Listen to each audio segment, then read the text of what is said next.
Ba ba ba ba ba ba ba. Ticka ticka ticka ticka ticka. No ticka ticka ticka ticka. Prova, prova. No ticka Sono ticka questi. ticka ticka Prova qui, ticka prova lì, ticka. prova su, prova giù. There is no ticka Prova, ticka prova, ticka prova qui, prova là, prova, prova, prova. ticka ticka ticka ticka ticka ticka Prova, ticka ticka prova, ticka prova. ticka Oh. ticka. Yeah, you are. Buongiorno. I'm here again also. Yeah. So, good morning, everybody. This morning session. Hope you had a great night yesterday, either of sleep or of crazy drinking somewhere. Hope you're enjoying Catania. I'm Dario. I'm here to present Nikolai Kirisitis, and he was born in Vienna in 1967 and works as an architect, sound artist, and a researcher.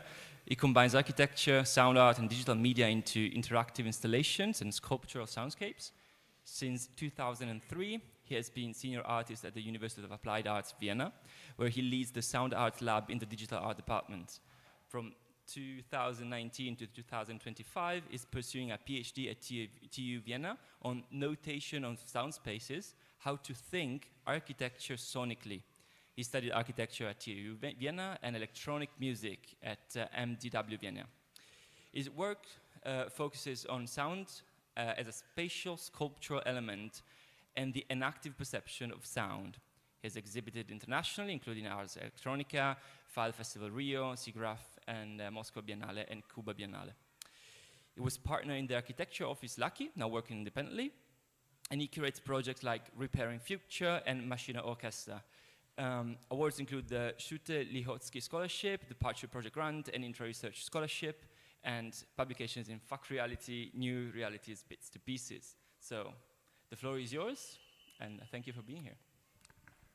Thank you for the introduction, and thank you very much for the opportunity to present my concept of architectural listening. Murray Schaffer coined the term soundscape. Soundscapes are by definition sound-based landscapes. My research is about architectural spaces, which is why I use the term sound spaces. Although both terms mean roughly the same thing, they differ in most cases in their scaling. Above all, the term sound spaces sharpens the focus on the architectural issue. But my research is not only to establish sound spaces as a term, but sound spaces force me to redefine architecture. To refer to sound space architecturally lead to a new understanding of architecture itself.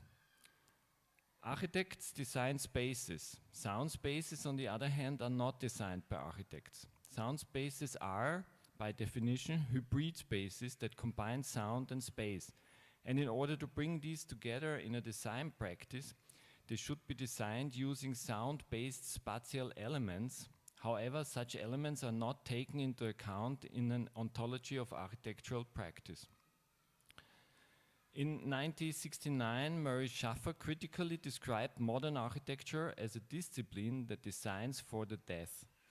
He wanted to awaken architects' understanding of the sound environment through his research. However, he defined the soundscape not as an architectural task, but as a macrocosmic musical composition.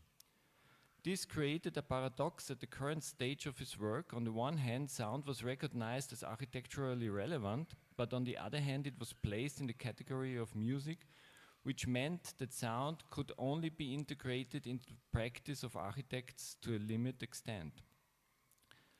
The acoustic approach, often linked to architecture, was brought to a predictable level by the work of Wallace Sabine in the 19th century. Since then, acoustics is referred to as the effects or the sum of the effects of ordinary architectural objects.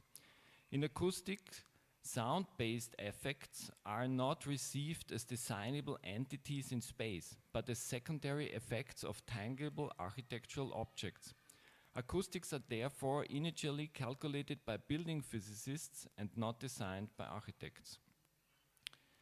Since the invention of printing, architecture has been thought of in highly visual terms, through pictures or plans. Since Leon Battista Alberti, a model for architectural practice has developed that is based on two interconnected positions: the internal position of perceived architecture and the external position of represented architecture. While the external position can be represented visually in an appropriate manner, suggesting that architecture is a visual medium, architectural spaces are not only perceived with the eyes, but always multisensorily with my entire body. Hearing in particular plays a central role in this. Sounds and sound-based elements shape the atmosphere and structure areas of the space. They influence our behavior in space and significantly determine how we remember and evaluate spatial structures. Architectural listening therefore requires an architectural ontology that describes sound-based elements as genuine architectural elements equivalent to other elements and which can be represented in the external position. This would open up the possibility of rethinking architecture beyond its visual dominance. A precondition for developing a concept such as architectural listening was the development of an architectural theory from the perspective of the recipient. The roots of this approach date back to the 19th century. August Chmazow was the first to emphasize space and thus also the perception of the subject as the core of architectural theory. Attempts to describe architecture in a multisensory way were already current in the 18th century architectural theory, as can be seen, for example, by Etienne Louis Boulet's theory. Nevertheless, visiocentrism continues to dominate the understanding of architecture until today. In the 20th century, sound came into sharper focus. Since then, however, as I mentioned above, the approach has been to treat soundscapes as musical compositions rather than thinking architecture in a sound-based way. This has led to a situation in which the event-based perception of space in the field of soundscape research has been largely ignored. I address this gap, criticizing above all the reduction of the perception of soundscapes to a poorly music-based listening of sound which, as I call, musicalizes space. From this perspective, soundscape research has adopted the architectural concept of the 19th century concert hall, which means that no attention is paid to the perception of space. Unfortunately, this musicalization of space is also part of the ISO standards for recording soundscapes. This standard suggests for sound walks going from one listening point to the next, standing still there and listening to the soundscape. Today, listening is becoming increasingly important. Urban densification and rising demands on quality of life make sound a central planning factor. This is reflected in current research projects that use physiological measurements or multidimensional data collection to represent the complexity of sound spaces. However, these are not direct tools for the architectural planning of spaces. In my research, where I focused on thinking architecture sonically, I developed the method of sound space sequence. An improvised movement through space along sounds and sound-based elements are documented on the basis of architectural listening and noted in architectural plans. In doing so, I have developed a tool that not only describes and documents sound and sound-based elements, but also integrates them into architectural practice. Architectural listening becomes a key to refer to architecture as a multisensory event and expanding the existing ontology of architectural practice to include a sound-based dimension. When we talk about sound, many people immediately think of music or physical sound waves. However, both of these fail short when we want to refer to sound in an architectural context. But sound is not simply an object that exists in space, like a table or a wall. Sound is something else. It is a walk-through, invisible event in space. Philosophically, I based my approach on Casey O'Callaghan's theory of sound. According to this theory, a sound is not a fixed thing, but rather the event that occurs when a body interacts with the surrounding medium. A bell, for example, does not have a tone in the same way that it has a color, but rather an interaction with the surrounding air occurs with each strike that leads to a sound event. This sound exists only at the moment it is heard and is an independent entity in space, distinct from the body of the bell. The audible effects of this event spread through space with the help of sound waves and can be received by the recipients. It is important to emphasize that the sound waves are not the sounds. You cannot hear sound waves, you hear the sound. The sound waves interact with the tangible objects in space just as water waves do. This results in spatially limited sound wave effects such as diffraction, reflection, absorption or refraction. These sound wave effects depend on the structural conditions of architecture. They can only be heard in the places where they occur. Sound wave effects are therefore, like the sounds themselves, sound-based elements of a space. Other sound-based elements of architectural space are those described in the literature, such as sound-based atmospheres, densities, spatial shadows, or acoustic arenas. According to Sergei Gefstein, the boundaries of such perception-based elements can be described as the boundaries of spatial experience, which one crosses when, in this case, the quality of what is heard changes. I have to interact with the space in order to experience the different boundaries of its sound-based quality. These boundaries are not physical or visible, but can be experienced in real life by moving beyond them. To explain architectural listening, one can also try to distinguish between two movements that take place in physical space during listening. The primary movement, such as the movement of the bell, this generates an audible event which can be represented as a progression in spectral space. The secondary movements in physical space, to that I count the movements of the recipients, also change the perceptible progression in spectral space, since this movement changes the spatial relationship between sound and the listening person, which means that one transcends possible boundaries of spatial experience. The audible sound can thus be modulated by manipulating the primary movement or the secondary movement. Sound spaces are therefore not created independently of one's own body, but are situationally co-created by it. In contrast to Murray Schaffer, I do not refer to sound spaces as a musical structure that is made independent, but as a situational, emergent structure that is also constantly being created and changed by movement during perception, in other words, by interaction with the space. Musical listening focuses only on the primary movements, while architecture listens to both primary and secondary movements. All sound-based elements structure space through the temporal, spatial, and sound-based presence. The perception of those events is itself an event, which means that when sound events are included in architectural thinking and perception, all other elements of architecture are also perceived as an event-based element. Architecture is an event-based medium. This approach is theoretically grounded in the phenomenology of Maurice Merleau-Ponty, Matura's and Varela's theory of enactive consciousness, and the spatial philosophical concepts of Henri Lefebvre, Gaston Bachelard, and Gilles Deleuze.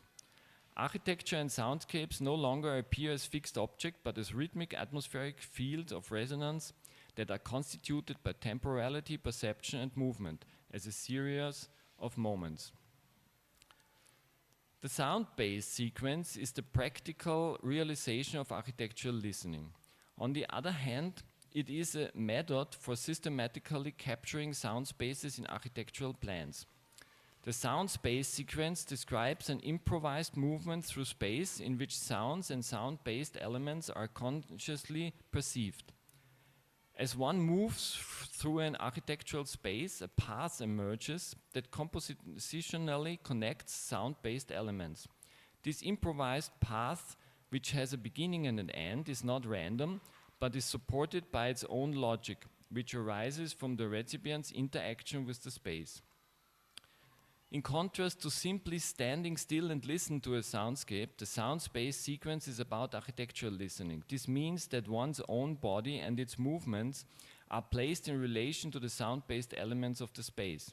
But even house and furniture, which is in the visiocentric view of architecture, are timeless elements of architectural space, appear as events of varying duration. They only gain their time-based meaning in the context of the sequence. Each sound space sequence is a possible realization of the event-based possibilities of a space. It shows how architecture is created not only through fixed form and material, but also through sound or invisible elements. Temporality is important here. Sound appear, linger, disappear. Through these processes, the space can be experienced as a dynamic structure. One aspect is that the sound space does not consist of a single sequence, but should be referred to as a topology of many sequences. Only through repetition and variations can the full dynamics of a place be grasped, be it in the everyday rhythm of a square, in a seasonal change, or in the social use of space. The sound space sequence is therefore more than a method of analysis. It is an invitation to understand space as a process, but still from the viewpoint of architectural practice, as an interplay of movement, sound, and perception in which spaces unfold not statically, but dynamically and eventfully. The drawing on the screen shows 3 sequences. Along these paths, the various sound-based elements that occur during the performance of the sequence, such as sounds, atmospheres, or sound effects, are depicted. These sequences are specially positioned and defined and measure architecture, but are only valid at the moment the sequence is performed. Only the sum of several sequences, even at different points in time, result in the geometric topology of the sound space and the architecture. This research shows that sound spaces can only be understood when architecture is no longer viewed purely visually. Sound spaces are not linear musical compositions, as sound and sound-based elements are not side effects of the space, but rather independent spatial events that structure space and shape atmospheres. With the concept of architectural listening, sound and sound-based elements are referred to as genuine architectural elements. Yes. That can be experienced in the act of interacting with the space. This should be taken into account in the design just as much as material, form, or light. The method of sound space sequence illustrates that spaces are experienced temporally and rhythmically. When we think of architecture sonically, we open up a field that goes far behind traditional planning. We enter a field of understanding of architecture in which spaces are not only drawn but also composed, not in the sense of a fully formulated linear musical composition, but as an open work of art that represents a field of possible sequences. Digital tools would be needed to develop the draw sound spaces based on topological geometry, a second layer into building plans which is based on Euclidean geometry. City sounds could thus be consciously structured architecturally. No faceless sound, but places with different sound signatures that provide orientation and create identity. Sound-based qualities would thus become an instrument of urban design that significantly influences the quality of stay, social interaction, and well-being. This approach also has a social potential. Architecture that takes sound seriously as a design element creates inclusive spaces for people who have limited visual perception, but also for everyone who understands spaces more intuitively through their ears. Sound becomes a medium of participation. In the long term, this could establish a new culture of listening. Architecture would no longer just be built, but also performed. Every path through the city would be an improvised score, every movement a dialogue between body and sound. Architectural listening is the conscious intentionality of perception towards the sound-based elements of space with the aim of thinking architecture sonically. Thank you for your attention.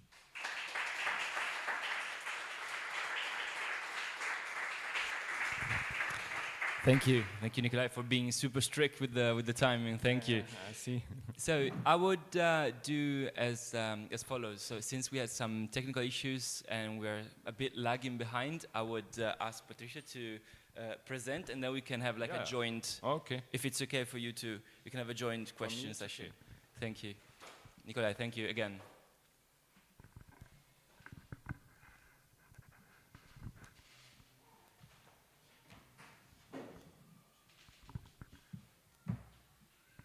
So now we move from this very inspiring take on architecture, sound, and architecture as a dynamic event rather than a fixed structure.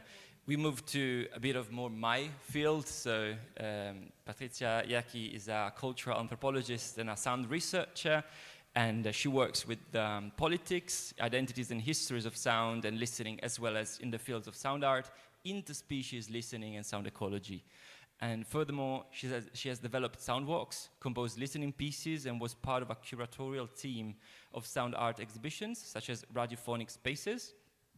And she works as a senior research associate at Luzern University of Applied Sciences and Arts, music, as well as the Department of Social Anthropology and Cultural Studies at the University of Zurich.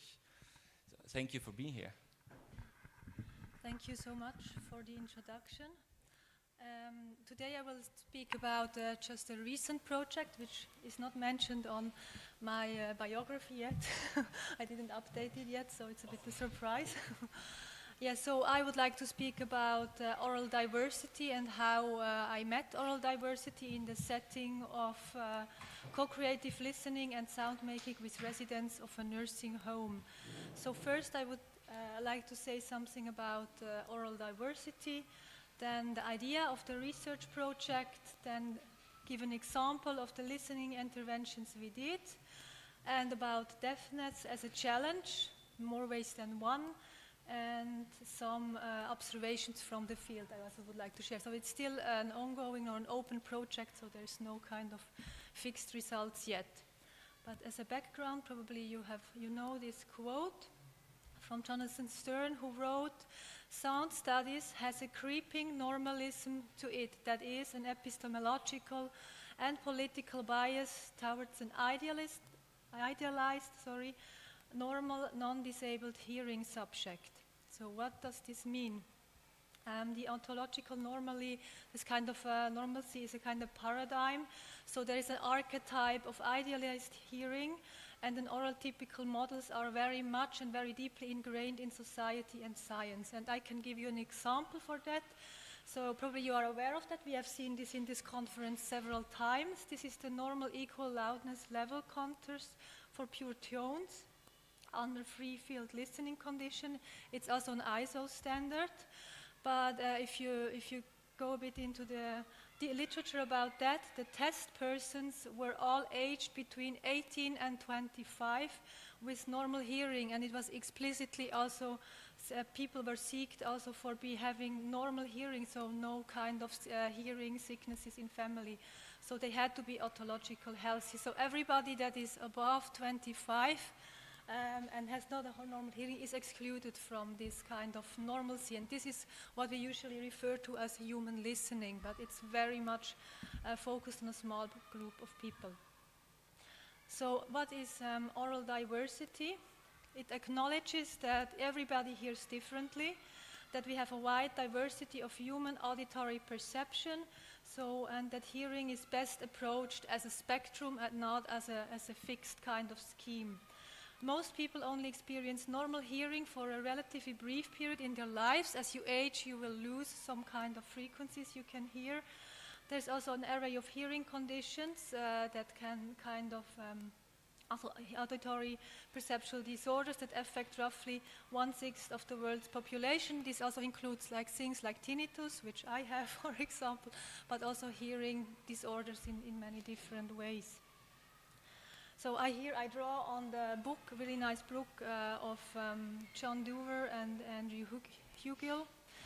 And they also define oral diversity is about recognizing and accepting that people hear in varied ways rather than asserting one divergence over the rest. Understanding oral diversity will consequently involve exploring many different groups and individuals with distinctive hearing characteristics. So this just a little bit as a information for the rest that I'm going now to talk about. So I will now switch to the project.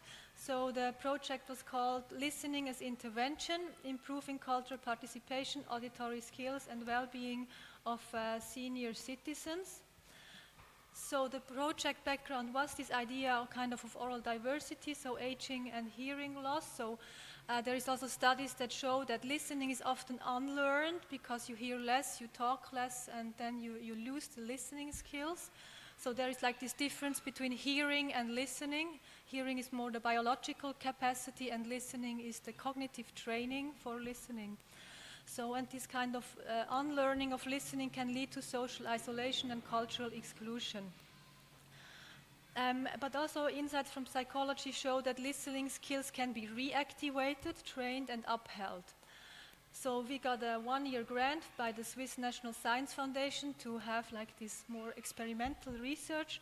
So we tried to adapt kind of a listening pedagogy that is based on, coming also from sound arts or soundscape studies, like from Pauline Oliveros and Schaeffer and others, with citizens in a nursing home.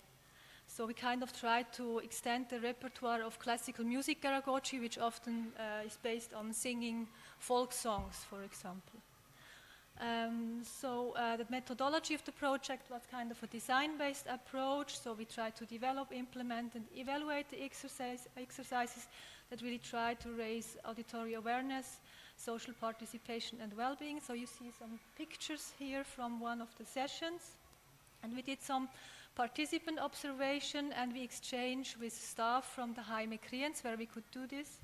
And we had 3 invited external supervisors who attended one of the sessions and gave feedback. So just as a quick overview, we could have first 7 short interventions in existing musical offers. Then we had 8 one-hour sessions. We had like between 6 and 21 participants who had age between 75 and 97. And we tried in the listening sessions to combine existing and new repertoires, which I mentioned before, like by deep listening or ear cleaning and other. And the idea was to stimulate kind of the auditory attention and also sonic reactions. So we also use different ways of sound making or using the voice. We enabled different listening experience by playing sounds to the people and trying to interact with them. And we tried to create kind of shared experiences of music and sound, like this social participation was somehow in the heart of it, and of course not the aesthetic expression. So we also then tried to open space for personal expression of sound, so the topic of creation and co-creation became the more and more important during our work. And now I would like to say something about kind of this oral diversity, or we could also say deafness as a challenge in more than one ways. So what we experienced was also, of course, hearing impairment, people having hearing aids, but one important point that connects to the architectural listening, that in one in one nursing home, we had a really bad acoustic room, so they couldn't understand my voice at all, but the male voices, of course, which have a more broad spectrum, were understood much better. And of course, I do not only understand kind of hearing impairments as somehow a degree of deafness, it's also the cognitive impairment, like there were also many people with dementia. So the challenges were, for example, that failure was happening regularly. So failure to make things or exercises understandable. People sometimes didn't react, or the participation was uncertain if they participate or not, if they just sit there and you don't see any physical reaction. And there was sometimes also moments kind of uncomfortable silence or low energy in the group. But this was really the worst case situations, but we also had the other side where people during kind of one of the sessions really kind of got very active and reactive. Also people kind of with dementia who do not react at any point suddenly start contributing something or like singing or interacting with others. So this is just more the challenge side. So I would like now to show one of the exercises we did. One session we did was connecting listening and drawing. So, but this was really only possible with a group of people who still were able to draw, of course. It was not that inclusive, but it's always a bit a challenge. So then I wanted to do an exercise with them about graphic notation. And yeah, here is shortly the instructions. This exercise is about how to freely note down visually what you hear and how to turn graphically notated sounds into expressed sound. So we first showed them a graphic score and asked them what could this be. So it was this one. It's from Reed Maxon, who was a composer and also a pedagogue, a sound pedagogue. And yeah, then we discussed what this could be or how this could sound like. So then we worked with them from in the one direction, from sound to image. So then we played a sound and everybody tried to make a notation of the sound. Or then we asked someone from the group, like to include the group, to make a sound, and everyone else tried to note it down. And then we turned it around. So then I told them that each person should imagine a sound, not telling it, and draw it on the paper, and then give it, not doing it by yourself, but give it to the next one next to you, next to him or her. So then I was really a bit nervous because I thought probably it wouldn't work at all because it's quite a challenging exercise. But yeah, there was some really interesting experience with one guy who had, I think he had my drawing, which was very much like with dots. I pointed some dots like this, and then he started to do like or something very expressive. So, and you realized he couldn't do the sound he really wanted to do, so he trained in the group, which takes a lot of, yeah, it's a moment of shame. It could be a moment of shame. So he did this or something that he thinks that he thought that the score was about. Yeah, and the interesting thing was that after this session, because we had a pedagogue with us who attended this session, and she said, yeah, she was really astonished that this guy also took, was so brave to do this sound, and that for her it was really interesting because usually also when you lose your hearing, you also lose kind of the way of being able to articulate like difficult sounds like this or other sounds that need more kind of details in expressing. So there was also kind of an observation generally from the field that people do not talk much with each other, also outside of the sessions we had. But we got to know that like also to practicing to articulate sounds, also in unconventional sounds, helps to train listening as well. So it's kind of very close interrelation between trying to make sounds by yourself and listening. So the senses of speech and hearing are connected. So this means if you use your voice with the people or activate them to make silly sounds, also like what you often do with children, this can also help them to train the listening, and this can kind of break this vicious cycle of losing hearing, speaking less, losing cognitive ability to hear, hearing less again, more less, speaking less, and then this also leads kind of to isolation and loneliness.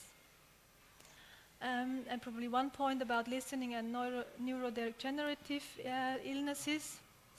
Often people are diagnosed with dementia, but actually they just don't hear well and cover it up with empty phrases. So this was also an insight that I learned during kind of this field research. So just as a last point, some challenges, or also it's also interesting about this kind of oral diversity setting. So what I learned during this time working with the elderly is that myself, or we that work with them, we have to adapt our own way of listening and also oral understanding of the world to the orally diverse situation of the nursing home residents, for example, speed. So we have to learn to speak more slowly, use slower music, and they also give everyone her time to complete the task. So there is also, if someone can't do something, you go to her or him and help her, and you just take your time, and everyone else is fine with it. At the beginning I was really stressed, oh, and all the others have to wait. So you just have to slow down and adapt kind of to the rhythm and the speed of the way they perceive the world, and also the way they listen. Also the amount of speaking is like speak short and clear, and less is more. And yeah, and one bias that one is often also confronted with the field, if you're like self-reflective on your own, that you should like also believe that older people are capable of doing difficult things like this exercise, because I was really doubting if I really should do it. Because, oh no, they won't be able, and then it will be very shameful and everything. They just dare to do such things, and yeah, encourage also this kind of co-creativity. So this was just a short insight into the project. Thank you so much for listening. Thank you, Patricia, for being super quick. And I invite Nikolai over here. And I just wanted to mention that I'm really glad that your speeches were right next to each other, because I think there are lots of connections between your two approaches, between a very dynamic approach to architecture and a very participatory and co-creative approach to soundscapes in nursing homes. So I won't steal any time from the audience, so please bombard them with questions. I think both were super interesting, so thank you, by the way, for saying.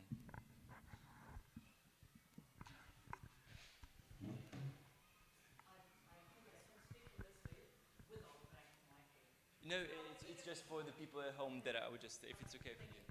Thank you. I'm coming from school. I worked in school 50 years. Therefore, I'm very interested about these themes of participation in every form. And it's a question to both. Which were the reactions of the systems to your expert experience and for your ideas? It's a question to both. What exactly do you understand with system? System is the institution. The institution. You make experiments, you analyze, and the feedback, how do systems in the Habermas way react on your experience? So I just repeat the question for the people at home. So you were asking about the feedback of the institutions to their approaches. Thank you. In my case, it's confusing because most people think when they hear architectural listening, they think. I think it's on. I'm just not close enough. Okay, in my case, it is confusing. Because most of the people think when they think about architecture and sound that they, like in a concert hall, it has to be a kind of a reverberation. It's one number, but I am looking for the different reverberations in the space. So I'm looking for elements that design space, and not one number which represents one space that doesn't exist in real. So, but everybody's trained to think about sound in space as one aspect of a space, like in a concert hall. This is the best example. So, in my case, most of the people are a little bit confused, but when I explain it, they say, yeah. And it comes from sound art, because I'm also very engaged in sound art, and in sound art I always go through the installation and listen to the piece from different points in space, and then I have these sequences automatically. In art it's automatically, but in architecture it's a second problem. You have to put it into the plan, otherwise it doesn't exist in architecture. Those things. That's the reason why I did the sound sequences. Yes, I mean, I finished it this summer, so I have no experience if someone wants to cooperate with me. But it's going on, and I will do some try to get some funds about this to develop it further. And I can answer this question about the response in half a year or something like this. Yeah, thanks for this interesting question. So we were a bit privileged because we could work with a nursing home that already has some activation, which it is often called, or day programs for the elderly. So we had like people that supported us. So this is probably, it was like more easy. And the thing was that we were never alone with the elderly because also for security reasons, I don't know if someone has a breakdown or something, so we needed always someone from the staff being with us. And the woman with whom we worked with, she is a music pedagogue, so she always attended the sessions, and she also then took over some exercises we did, and we discussed them. So there was this kind of it's like going on through her, through this kind of close collaboration. But yeah, so but generally I think the problem with nursing homes are institutions with very low funding, so they always have like not enough staff and not enough finance to to do such kind of cultural participation things. So there's also many people that go there on their own, like deliberately, that are not paid, that do something with the people. So it depends a bit on the institution. So we had like easy access in our case. I hope that answers your question more or less. Yeah. Thank you. Thank you. Any more questions?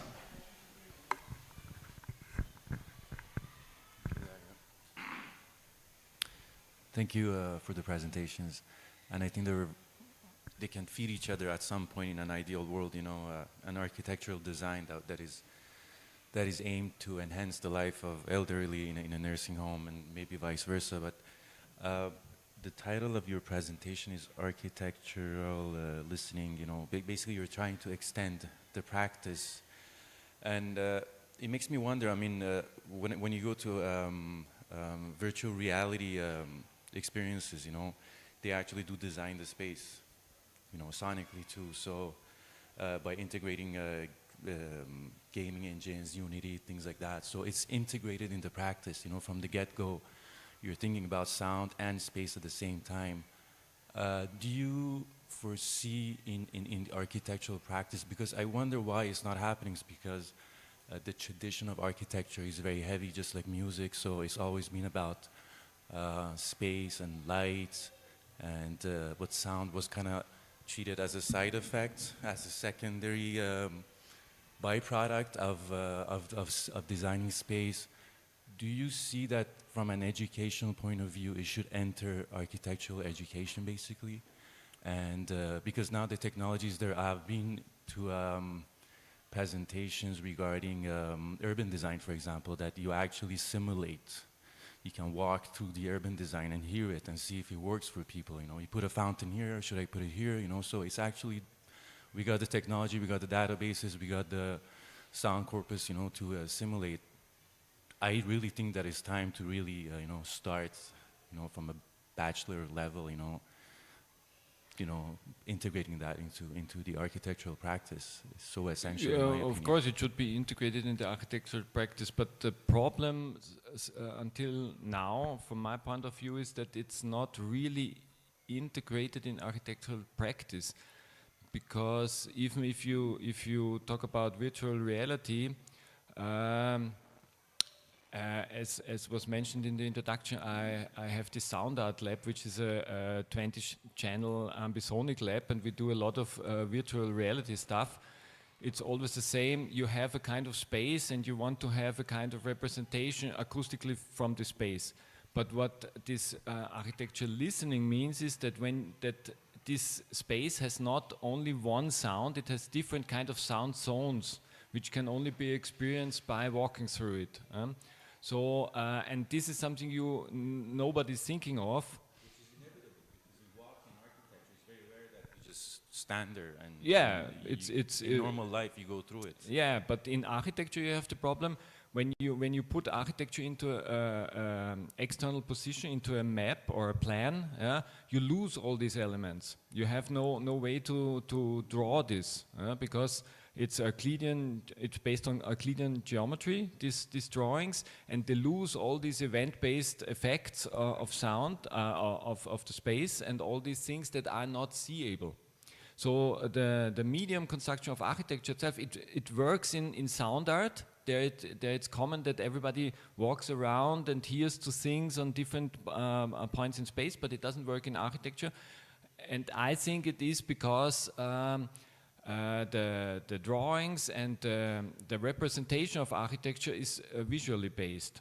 So you have to find a solution to draw this kind of non-seeable, only experienceable parts of the space, which structure space, which is in sound art a common thing that you look at this or you hear at this, but it's not in architecture. From my point of view, that's the reason why I call it architectural listening, to point out that in architecture it's a kind of element, a kind of a part of the ontology of architecture, which is not viewable.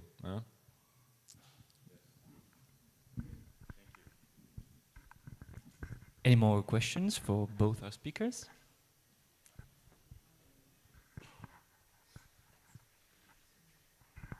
Yeah, I thank you both very much. I just wanted to make an observation that I think ties up with both what you're saying, because I'm aware, for example, a concert hall that was built in Cardiff did not function well as a concert hall because they hadn't got the acoustics right.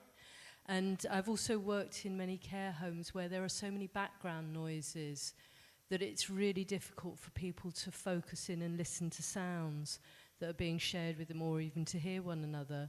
And it's I mean, with the Cardiff Concert Hall, they had to bring in lots of different materials to try and improve the quality.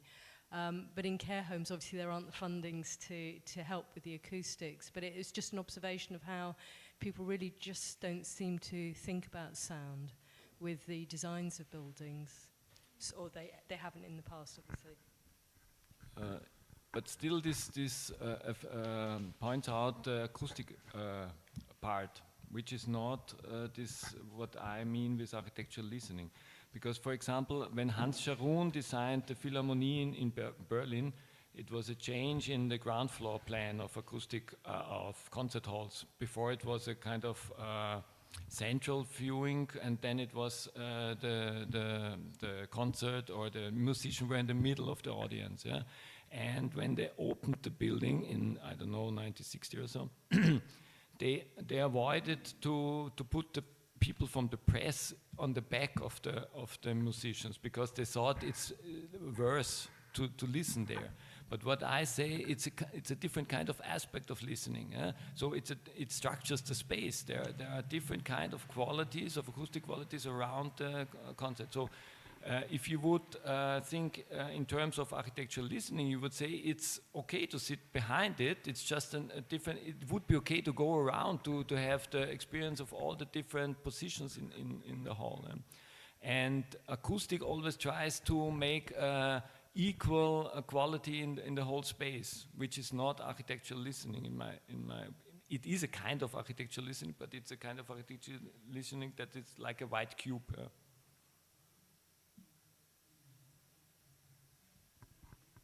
Any other questions, observations, considerations? We still have time for at least one question for sure, even two, if we're very quick.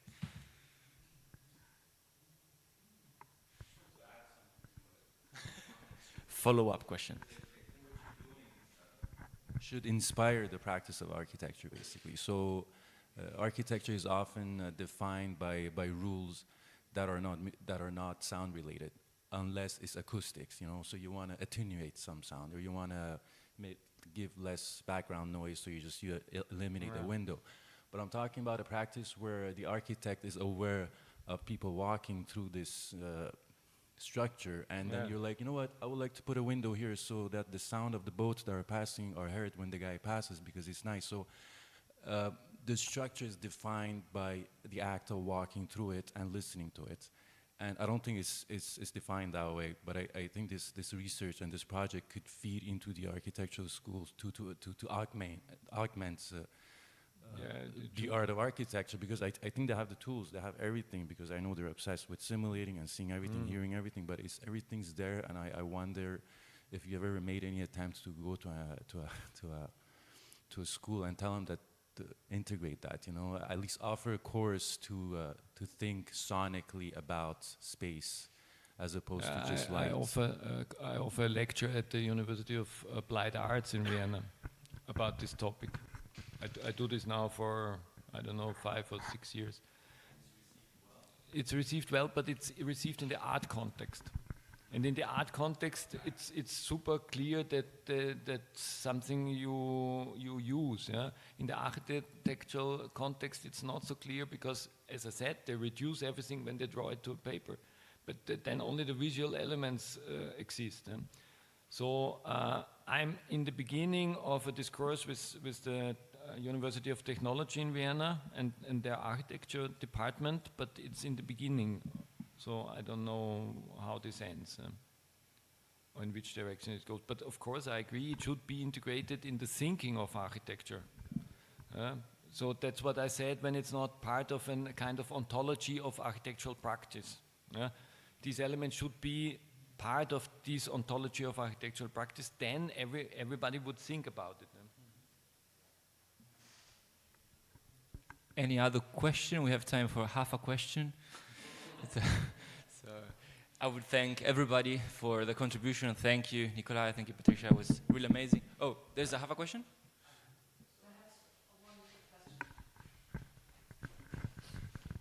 My experience is if you are in a nursery institution, people are they welcome you, that you are another person in the institution and you are welcome. And how is to say goodbye after the project for you when it is finished?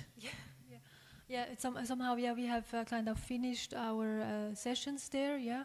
So of course, probably I miss the people more than they miss me, because the funny thing is sometimes, I met a woman. She's called Frau Blümli, and then she participated very actively and was contributing to the session. And then 15 minutes later, I meet her outside. She sits in the sun. Then I ask her, "Yeah, Frau Blümli, how are you?" And then she said, "Who are you? I don't know you." Yes. So I think many people don't remember much, so probably I miss them more than they me, but some of course they also remember me. But I go back there regularly because we want to do a follow-up project if possible, so I went there again, and so hopefully we can do a bigger project from this first kind of small explorative study. Yeah, thanks. Wonderful. For asking that. Wonderful. Thank you. Yeah. I just wanted to add one very last thing. As a sociologist myself, I was wondering, in social science we say that we as human beings change space with practices. Like we do things in space repeatedly over and over, and that can change space. And I was wondering, in nursing homes where the turnover unfortunately is very high, of course, how that would affect the soundscape and the possibility to change it over time. What I'm saying is, and I'm very crude about this, but people there, of course, don't live very long. So I was wondering about the potential of those people to change the landscape actively, the soundscape, sorry, with their practices. It's an open question, it was just in my mind. Yeah, I think that's a really a nice, how to say, also poetic idea that you have, that when you kind of gather people together and try to work with sound, that you change the landscape or the soundscape just for the very moment of being there. But the interesting thing is we once asked the residents there about the sounds they hear in the everyday, and if they like it or what sounds they remember, and many of them said that they think there is not enough sound, so they if they don't hear, you don't know if they don't hear it, or if they don't touch them, you don't know. And the other thing is that they have sometimes to listen to radios playing with music they don't like, but they can't switch it off. This is kind of a huge problem that I hear regularly from people working with them, that of course the people that, the caretakers, they like to listen to their music, but this music is not. So this like also this conflict about the sound. So at one hand it's not enough sounds, they don't feel kind of inspired by the soundscape of the nursing home, and the other side there is the wrong sound. So yeah, but it's a nice question, and I have to follow up on that. Thank you My both research, for thank your you. beautiful insights. Thank you, really. And thank you for the audience for the amazing questions. Thank you, everybody.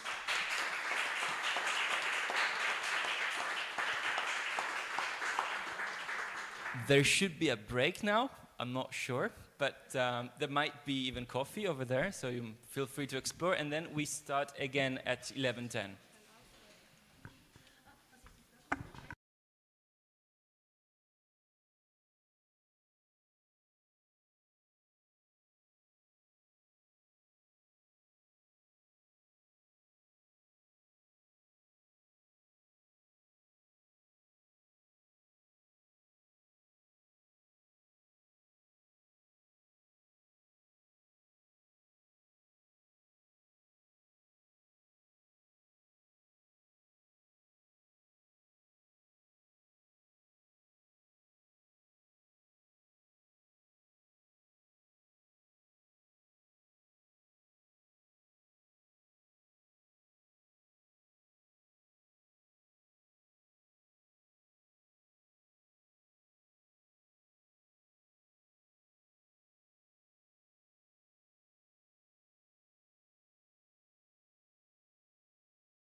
Sì, tanto qui bisogna ancora...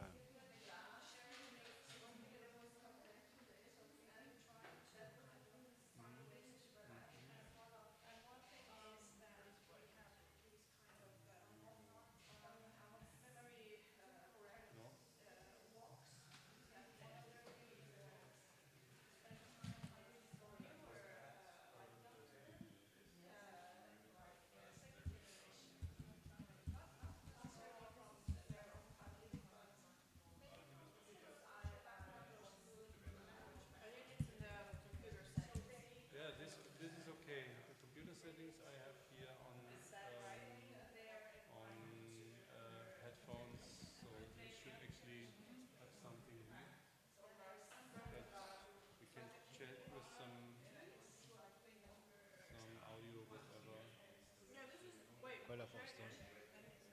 Ma entra? Cioè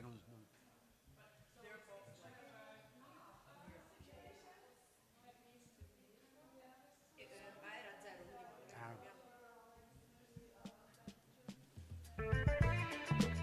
Adesso sta uscendo.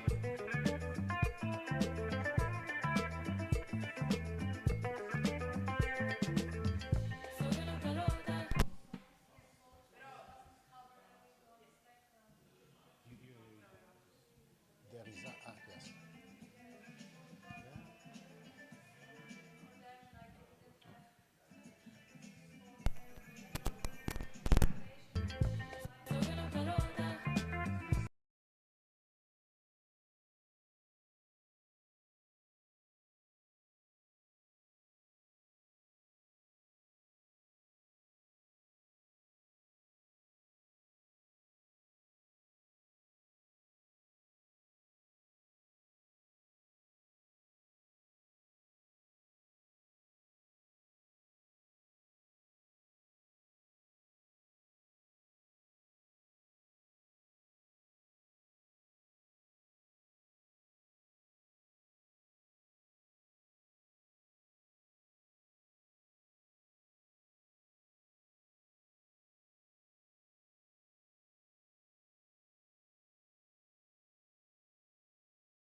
Hello again, everyone.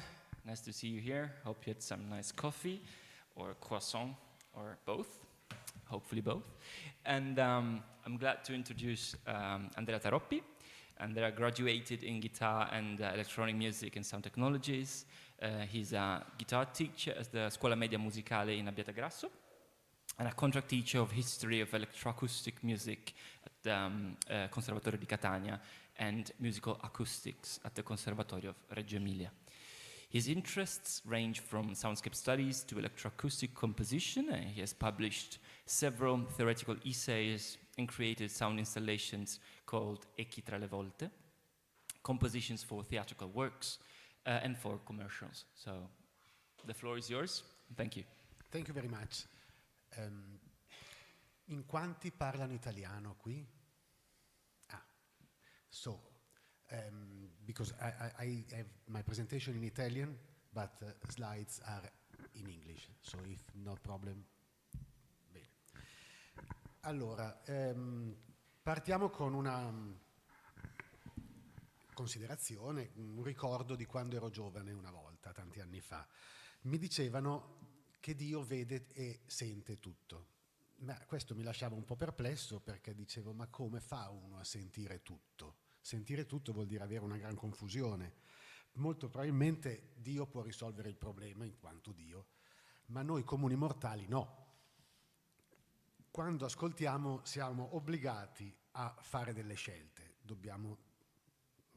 Anzi, il nostro sistema percettivo sceglie per noi. Noi possiamo ascoltare solo certi suoni, non oltre i 20.000, non sotto i 20 Hz. Alcune frequenze sono enfatizzate, diciamo fra i 3.000 e i 5.000 Hz, altre frequenze meno. Quindi l'ascolto è tutt'altro che inclusivo o olistico, anzi è assolutamente selettivo. Altro elemento, il tempo.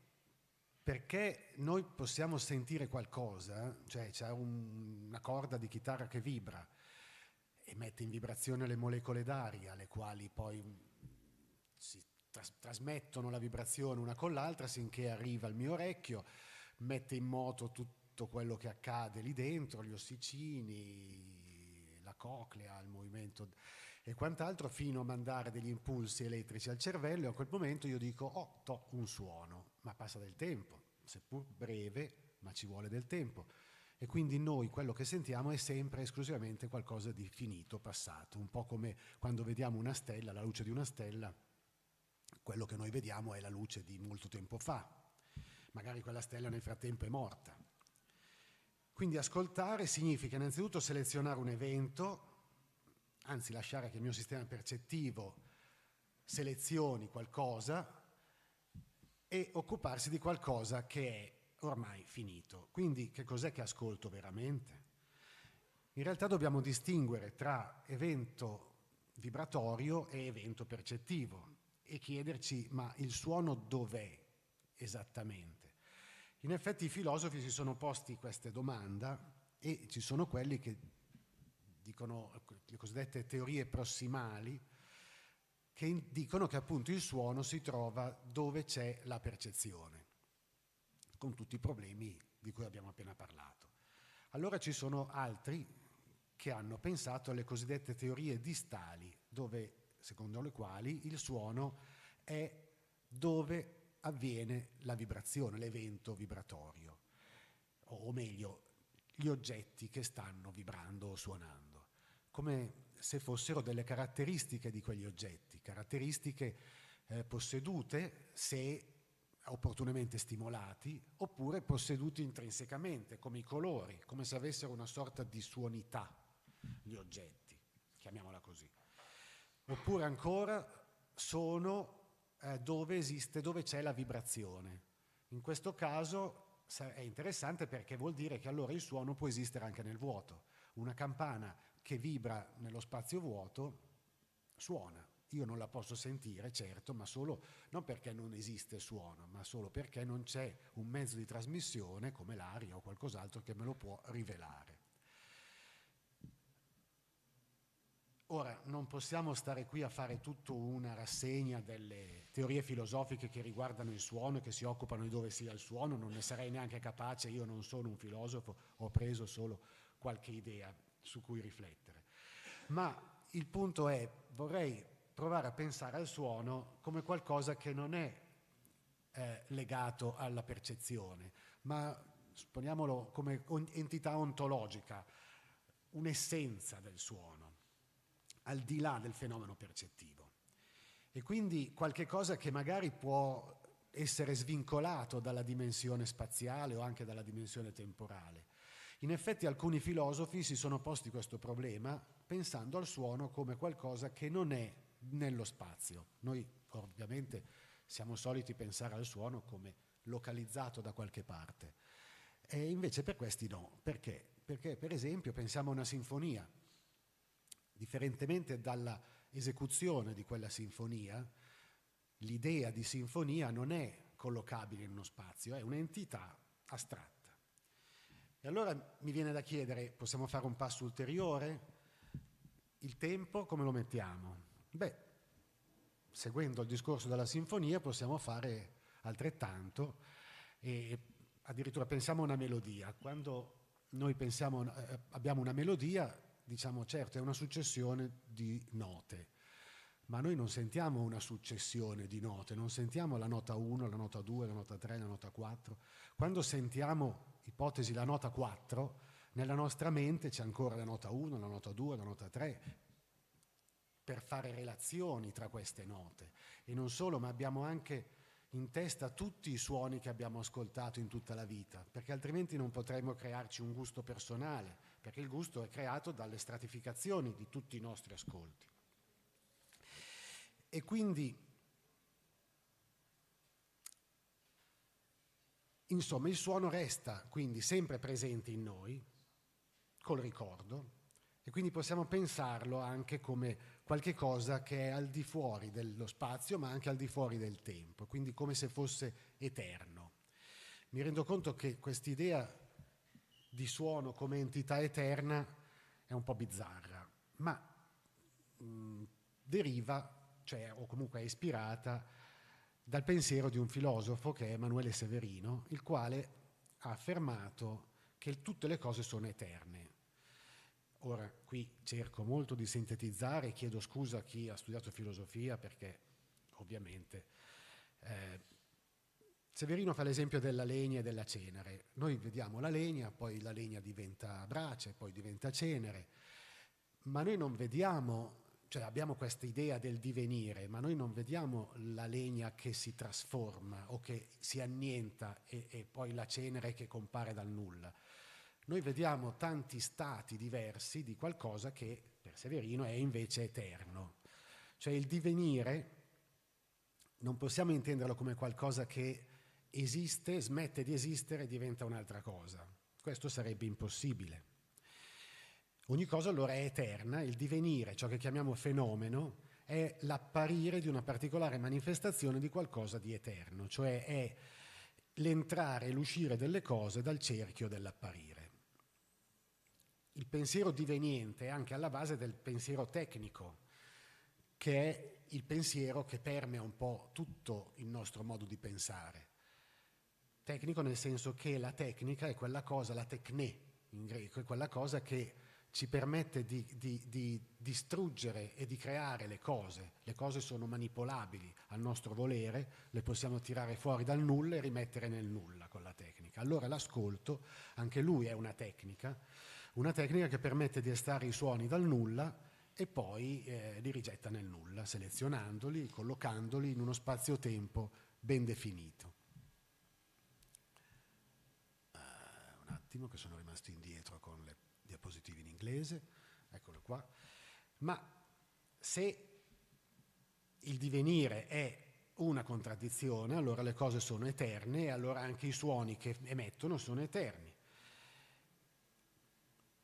In altro modo, il suono sarebbe sempre presente nel flusso continuo che chiamiamo rumore e sarebbe come una particolare configurazione vibratoria allora delle molecole d'aria che sono sempre lì, che si muovono, che noi non sentiamo, e però ci sono. Un po' come un'auto che passa nella strada. Io sono seduto lì davanti alla finestra, sento una macchina che arriva, quindi questa emerge e poi dopo sparisce. Ma poco più in là un altro sentirà la mia stessa cosa qualche frazione di secondo dopo e così via. Ma se io mettessi insieme tutti questi suoni avrei un suono continuo, che poi è il suono di quell'auto. Ci possono essere altri esempi in cui possiamo immaginare come eterni i suoni. I droni, cicale, grilli, oppure il flusso il fluire di un fiume. Immaginiamo una persona che nasce in un villaggio vicino a un fiume, vive tutta la vita lì e poi muore. Lui avrà sempre avuto questo suono di questo fiume lì vicino e per lui quel suono rappresenta un qualcosa di eterno. Noi viviamo in città che sono piene di questi droni, frigoriferi, cabine del telefono, impianti elettrici che suonano tutto il tempo, non ce ne rendiamo conto, dobbiamo fare, anzi lo consiglio, fate un giro di notte quando le attività umane sono al minimo e si possono sentire, sono lì nascosti, molto discreti, ma ci sono, e sono suoni che esistono e continueranno ad esistere anche quando saremo morti, perché quelli sono impianti elettrici che vanno per i fatti loro. Una cosa interessante è quando noi sentiamo un impianto di riscaldamento o di condizionamento che improvvisamente cessa. In quel momento in cui smette di suonare, spesso capita, ci rendiamo conto, oh guarda, c'è una ventola che però, quindi ci rendiamo conto della sua presenza quando è assente.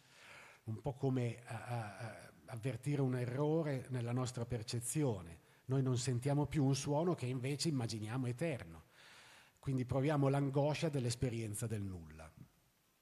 Insomma, in conclusione, per tirare le fila del discorso, l'ascolto, come siamo portati a pensarlo, sarebbe in realtà un'attività nichilistica. Cioè nichilista, perché? Perché pensa ai suoni come a un nulla. Li estrae dal nulla e li riporta nel nulla, esattamente come fa il pensiero tecnico. Pensare a un suono come oggetto della percezione vuol dire pensare a qualcosa che di fatto non esiste, perché è frutto delle scelte del mio sistema percettivo e frutto è qualcosa che riguarda il passato. Ma possiamo pensare al suono anche in maniera atemporale e aspaziale, cioè il suono come esperienza, non come esperienza contingente, ma seguendo il pensiero di Severino, appunto, come realtà ontologica, il suono come qualcosa di eterno e la percezione solo l'apparire di una particolare manifestazione, di un particolare stato di quell'eterno. Che cosa comporta tutto questo? In realtà non lo so, non ho una risposta chiara, anche perché noi siamo dentro lo spazio-tempo. La nostra vita è fatta di questo, non abbiamo accesso a questa realtà ultima e intima ed eterna delle cose, però possiamo interpretarla. Con l'arte, con l'esperienza estetica, possiamo alludere a questa realtà immutabile e intima delle cose. Quindi avremmo due possibilità di ascoltare. Una, chiamiamola tecnica, un ascolto tecnico, che appunto è quello che abbiamo descritto, e l'altro invece un ascolto che chiamerei estetico, allusivo, metaforico anche, col quale appunto poter alludere all'eternità dei suoni, all'essenza eterna di ogni cosa. In pratica viene sempre buona la frase di Cage, se è Cage che l'ha detto: il suono è continuo, solo l'ascolto è intermittente. Grazie.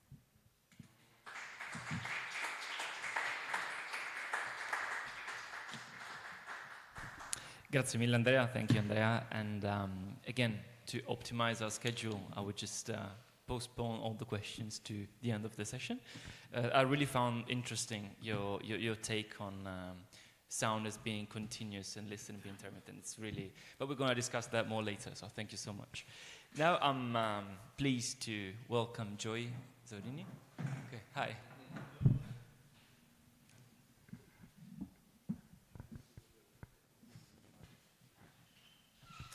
And to introduce our speaker, sound artist, composer, and designer. Got a PhD in soundscapes of city squares at Concordia University, ongoing. He has multiple publications, including Listening to Victory Square, Conversations with You, and the City and Sonic Interaction. Created multiple projects, just to name a few: Tales from the Square, My Puzzle Is Your Sound, and Victory Square Field Recording Journal. He's got multiple exhibitions and performances, and is also a web audio designer on Uchi interactive site for dance. Works with experimental video games and taught and tutored film music and sound art at SFU. It's a very eclectic guest. Absolutely. Kaleidoscope, They're if that's a all word. there. So, Yeah. welcome. Thank you very much for having me. Thanks for being here. So, hi and welcome to my presentation. I'm going to be talking to you about Beyond the Ear, multi-sensory approaches to accessibility in digital sound mapping. So, as a sound mapping artist and soundscape recordist, my practice is deeply rooted in capturing urban environments through sound to forge connections between the people and the spaces that I encounter. And I started to create sound maps as a way to encapsulate my listening experiences, and I've started to approach accessibility as something that is quite important in my work. And that's what I'll be talking to you today about. So what is a sound map? A sound map is much like a regular map. It can be in paper format or digital. It can be imaginary or reflect a real location. It is a way to remember navigation of a particular space or to reimagine a new one.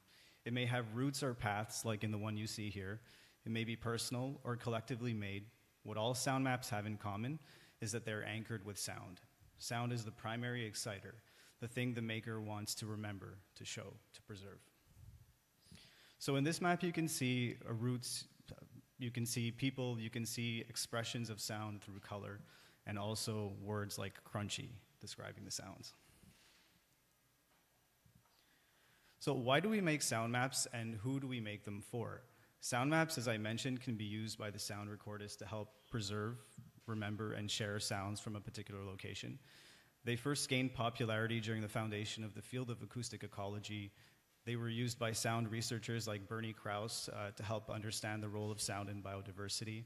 Working in remote locations in Canada, Krause must have made these maps to help him identify what he was hearing. So this way, the vocalizations of many different animals and insects were identified, and this is where he began distinguishing geophonic, biophonic, and anthrophonic sounds. So sound maps today offer vital information about ecosystem health, and they can also be used to understand our urban environments. They can be used to display research, share it to the general public, policymakers, and our peers in sound, and also our families. So my point is that sound maps are for everyone. As many sound maps as we can make, there are as many people who can experience a sound map. So I want to show you an example of a sound visualization, kind of bordering on a sound map, actually. This is a soundscape recorded by Bernie Krause in 1993 to the east of the Asquinick Mountains in the Yukon Delta National Wildlife Refuge. So you can see here that the visualizations are in tandem with the sound, and it's a form of accessibility that I'll talk about more later.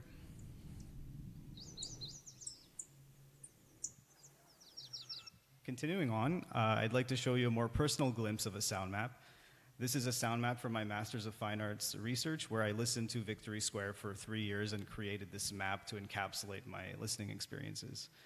I used color to represent the vividness of the square, and I wanted to share the beauty and liveliness of a place as I experienced it.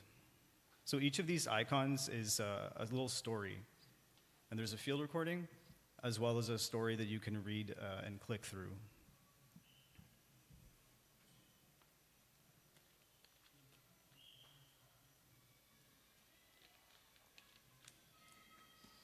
So sound maps there are many different types of sound maps, but the most common kind of sound map is these globally sourced sound maps, where you see Google Maps infrastructure and pins located on these maps. It looks like when we want to go driving somewhere or walking somewhere, we use these kinds of maps. I decided to investigate Radio Opori, Montreal Sound Map, and Cities in Memory to analyze them and understand where the accessibility barriers were, and to then apply this into the study of accessibility in online sound maps. So it's important to note that 1.3 billion people worldwide have some form of disability, and the majority of people that have a disability are actually auditory related. And disability is also can be considered a mismatch between environment and people, but just for the purpose of conducting research, this is what I'm working with. So there's a stark lack of research on accessibility in sound mapping. So I decided to situate sound maps within the broader discussion of web accessibility barriers in geographic maps. So these are the sources that I examined. The first one, which I named, Grand Challenges in Accessible Maps, Accessibility Barriers in Dynamic Web Pages, a study on user experience and interface design. Maps Are Hard for Me, identifying how older adults struggle with mobile maps, and how compliance with web accessibility standards shapes the experiences of users with and without disabilities. So my findings were as follows. The challenges included an inability to interact with data, incorrect perception of content due to text being represented as an image, incorrect inputs or typos or misclicks, inability to infer the next interaction step, and incompatibility with assistive technology. The solutions that these articles proposed were conformance with web accessibility standards, content being accessible in different formats like through a screen reader, using SVGs to represent maps, visual saliency, which means good contrast and colors that are vivid, high information sent, which included clear instructions on how to use the interface. So applying this to the sound maps, these 3 sound maps that I named, these are the barriers that I found. Incompatibility with assistive technologies, heavy reliance on visual cues, poor keyboard navigation, including keyboard traps. So the user might be able to use the keyboard to navigate the sound map, but they would get stuck somewhere and cannot get out of it.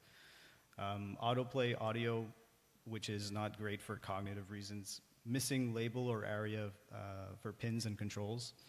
Low contrast between the elements, and use of text embedded in images, and including no personalization options. So I want to show you an example of a barrier in the case study. So can you spot the drop pin? Zooming in has no effect on the size of these drop pins. So my next question is, how can a sound map go beyond the ear to showcase vital information to a more diverse set of users? To answer this question, I asked myself, well, what is sound? This is a waveform. Sound is how, in physics, is how frequency and volume develop over time. It carries important information, it's a signal. And I started to wonder what a sound map might feel like if it didn't assume sight or sound as the default. So thinking beyond the ear, what does sound convey? Sound conveys orientation, experience, space, time, rhythm, emotion, culture. We can start to ask how to make sound accessible across the senses, not only through hearing, by thinking, well, what else is sound conveying? Sound has a lot of embedded markers within it that we can work with. So taking all of this research that I gathered, I began constructing a noise map of a city square downtown in Montreal, Quebec, Canada. I was inspired by my experiences living close to one. So this is what Dorchester Square looks like. It's a very rectangular square. It's very well maintained. It has like a very nice look to it, but in terms of sound, it's a very noisy square. So I wanted to continue investigating how noise was disturbing this space. I was inspired by existing maps that exist on this square. So here we see on the left-hand side a map used to attract investors in the 1800s. And my map design on the right-hand side, which was rectangular in shape and starting to work with accessibility from the ground up. So I laid the square on a grid, which I could later remove, and I created rectangular forms that became streets. A drawing in the center, which was the background for the square. So this kept things manageable and basic at its essence, and I worked with Google Lighthouse, which is a function in the browser, that allows you to verify performance, accessibility, best practices. So at its very core essence, I decided to work in this format and then continue building the sound map. I also drew noise sources. So an accessibility component is in making these, instead of using pins, using actual drawings. And in this case, I used colors that were distinguishable from each other, minimal detail, and high contrast, so that they would be recognizable. It was also important for me to take an awareness of assistive technology that exists. So there are screen readers, screen magnifiers, voice controls, and keyboard navigation functionality. I also wanted to avoid making any assumptions. Maps are how we understand and navigate space, but they're not neutral. They rely on language that defines places in specific ways. So if the language of mapping shapes our experience of space, then the way data is structured within maps shapes who can use that space. In making maps, we can't expect the user to be familiar with terms. Even as seemingly simple as road, street, and boulevard, they are sometimes used interchangeably, but they mean very different things. So what this meant for me was being very specific with labeling the source elements and creation of SVGs, which I'll show you in the next slide. These contain the streets. So in the HTML of the code, in the code itself, the road network is grouped together. Each one is defined with a rectangle that is tabbable, so keyboard access is built in. And there's conceptual information available in the area labels. So there's differentiation between Peel Road, for example, or Boulevard René Lévesque. In the map, I also decided to make the Y accessible. I wanted it to be clear that this map was emerging from repeated explorations of Dorchester Square in Montreal, and I wanted to bring noise as a kind of foreground, like public concern in city square soundscapes. I was also unable to hear myself clearly, and so this noise investigation is the first layer in uncovering more intimate sounds of the square. I built vibration patterns for each source. This functionality built in JavaScript allows you to click on a noise source and then you have a specific vibration that will happen. For people who are hard of hearing, this is a way to interact with the map that I started developing. I also spatialized and visualized the audio.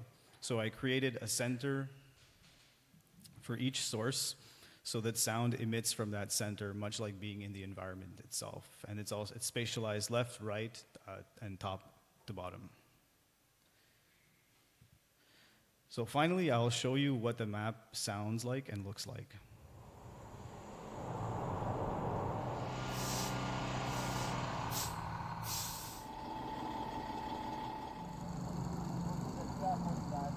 So each icon can be hovered over. The screen reader can appropriately read each of these items. And further developments include using like a more natural voice reader in the future. So I'll show you. Map. Audio Dorchester Square. Groove. Dorchester Underground Parking Tunnel. Entrance inside Dorchester. Dorchester Generator at Five Guys. Groove. You are current geotechnical drilling rig appearing. It's pretty robotic in nature, but you can develop on this and use like Microsoft Azure or AI for more natural voice readers. And it's a strong way to invite people into the sound maps world and not assume that they know what this is. So finally, my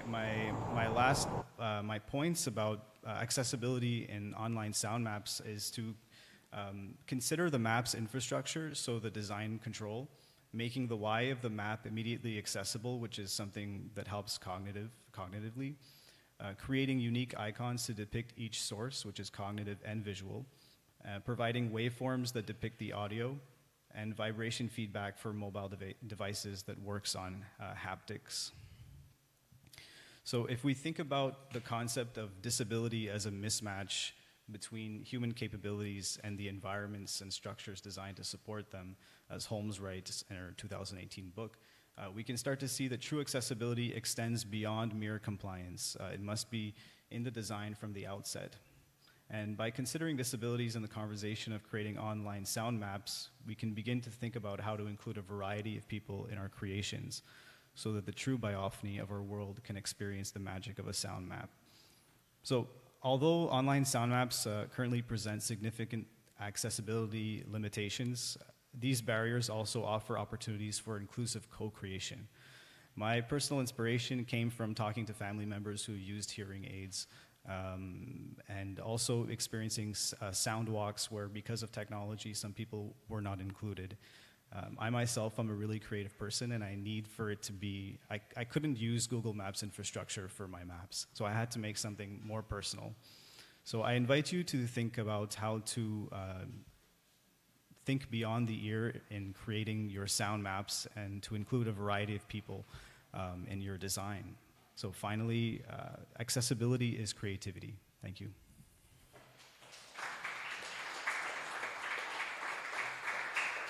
Joey, thank you so much for this incredible intervention. And I really appreciate that we had a very philosophical, theoretical take on sound, and then a very applied one. So I'm really curious about questions afterwards. So thank you so much for this.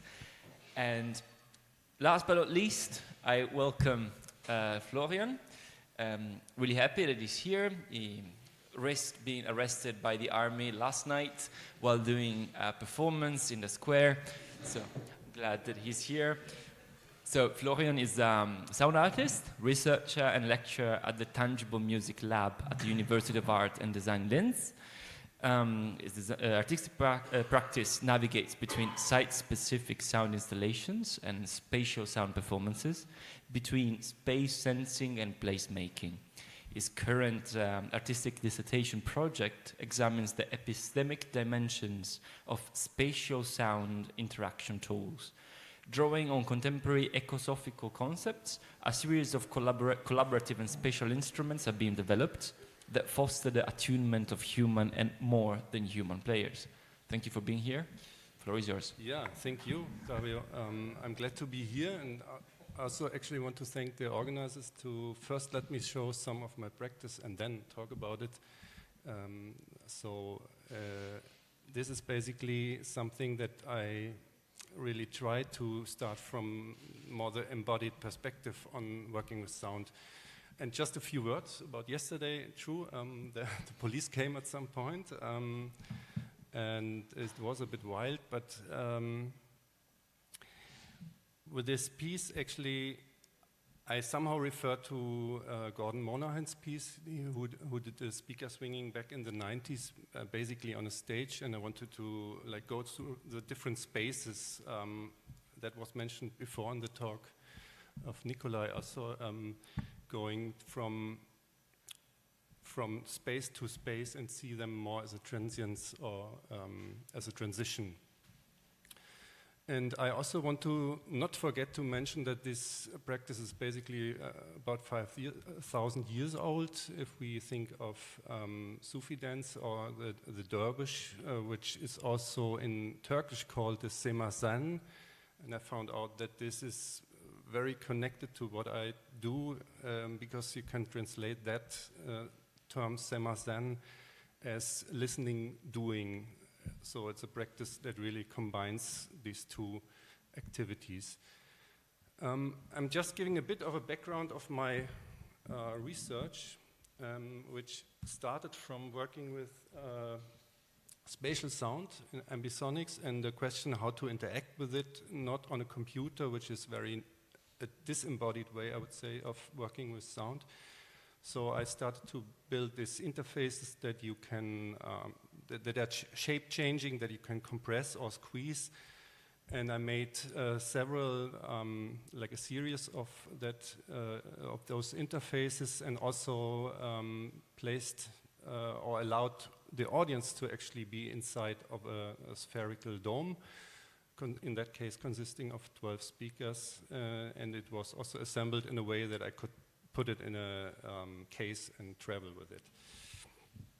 And the biggest like framework of this research is about how we use technology in that field of working with space, which has a history technology has always been trying to control environments. I think this is a very Western European or a European approach over the centuries.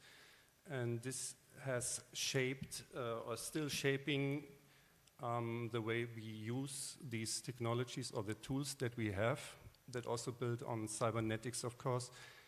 And so I really realized cybernetics, which also refers to steering and navigating systems.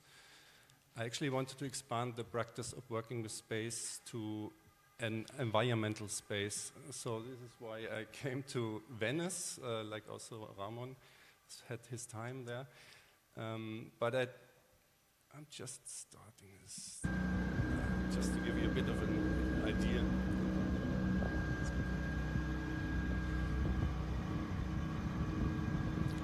So if you go out by boat as a group, you have to balance out, you have to find a way of connecting, of adapting to the environment. You really have to learn from that. And this is I see that more as a method to think about technology, not about understanding Venice and the lagoon, but you see it as a method of research that you learn from the environment. And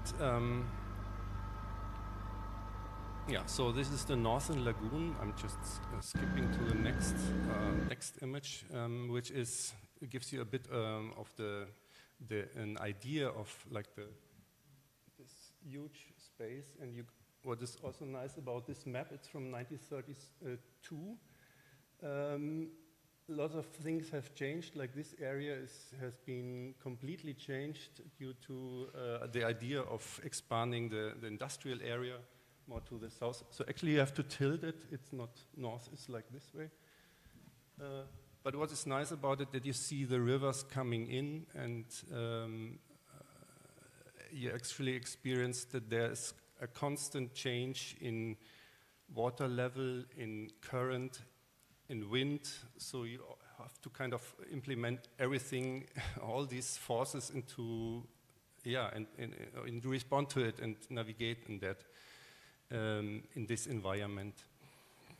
So my approach then was to go to abandoned places, to some islands, and my first spot was Sacca San Mattia, which is close to Murano. And on this map, which is this is on the left, is an excerpt of the map I just showed you from 1932. And this is now the Google contemporary version. And you see this piece here is a completely new island, which has been filled up by the trash of the glass industry from Murano, and which is also called a sacca, which is Italian for bag or sack. It basically is really a toxic place, so you have all this trash, and still is a somehow beautiful vegetation that has taken over. My idea was not to start from, to work with field recordings and take them home, but rather to go there and to somehow respond to what is there existing at that site. So I first started to just play with feedbacks of some of the structures that I found there.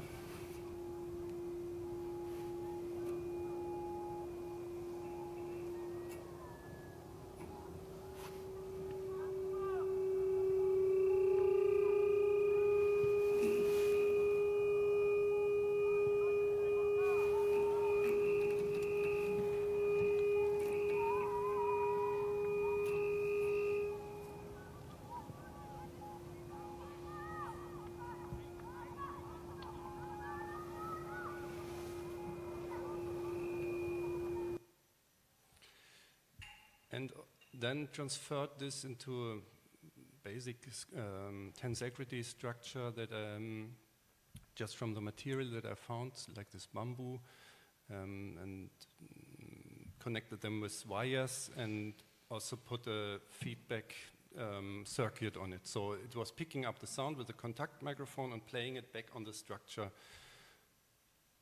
And just showing you that.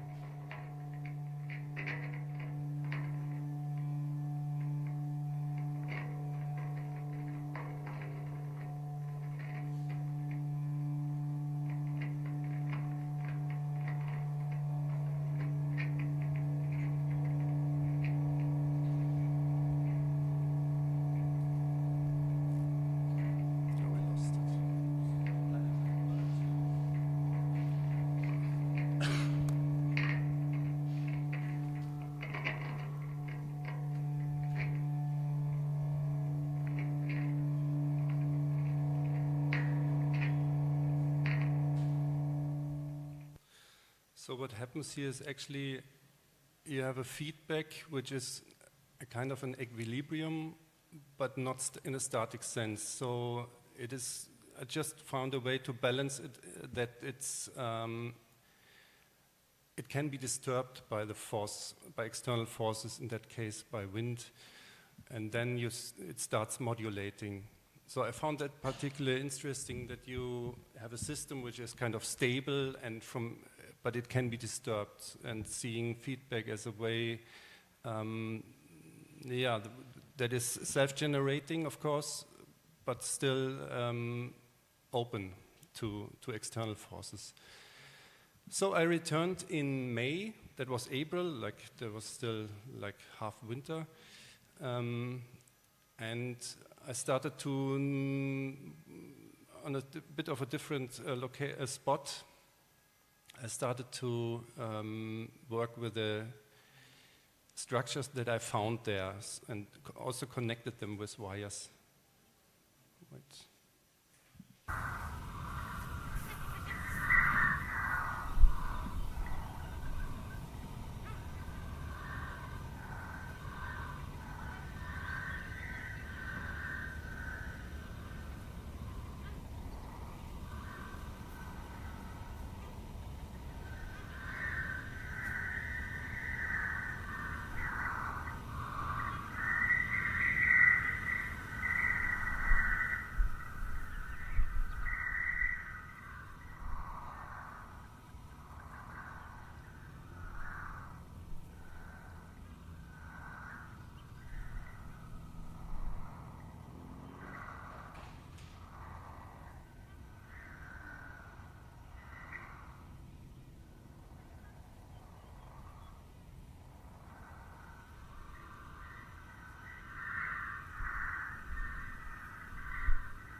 Yeah, after setting everything up, I realized that this was actually the breeding spot of the seagulls, so we had a bit of a situation. But it was also a way of, kind of including everything, or to provide something, or adding a layer that was not there before. When I came back, I realized that there was this pole with a boat. There was a name on it, Palima or something, and I took a picture and added this palimpsest just for fun. And then I realized actually that this was exactly what I was doing, to go to places and add a layer which is not replacing the existing soundscape, but which is still transparent. So a palimpsest is actually an old technique of overwriting existing documents, or using the material again to write something on top of it.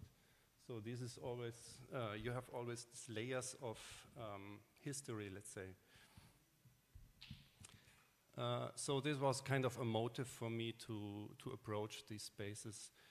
And another basic concept which I found very particularly interesting, and that was proposed by the German media philosopher Erich Hörl, is the idea or his concept of becoming environmental. And I just want to quickly go through this. So it's an essay that he writes, Becoming Environmental, toward a critique of environmentality as power form, world form, and capital form. And he understands environmentality not as an ontological state, but becoming environmental as, I quote, the key ontogenetic event that concerns all modes of existence and that all truly ontogenetic thinking is concerned with. Ontogenetic thinking has to discover the various modes and sides of becoming environmental. This is the core of its agenda, end quote. So according to Hörl, this ontogenetic mode of becoming environmental is also a way of undermining Western nature cultures dichotomies that have contributed to the current planetary crisis for sure. And Hörl analyzes this increasing, he starts from an analysis of the increasing cybernetization of the environment and the pervasive use of AI, where technology is no more intended to control environments, but to allow data intelligence to collect and capture human behavior in order to create predictable profiles. According to Antoinette Rouvroy, I quote, this no longer tackles actualities, but tackles constrained potentialities. So Hörl further detects an increasing loss of possibilities due to this increasing cybernetization and capturing of driven by the capital and the as a state, as a moment of power, of course. So he detects an increasing loss of possibilities and of the unpredictability that he calls a state of unworlding, playing with the German term of Unwelten. And in contrast, Hörl suggests a subversive strategy that builds on Donna Haraway's notion of worldings, in German Umwelten. So this unworlding can literally also be translated as non-place or non-worlds, while worlding is really the idea of creating worlds which are kind of getting lost due to all these technological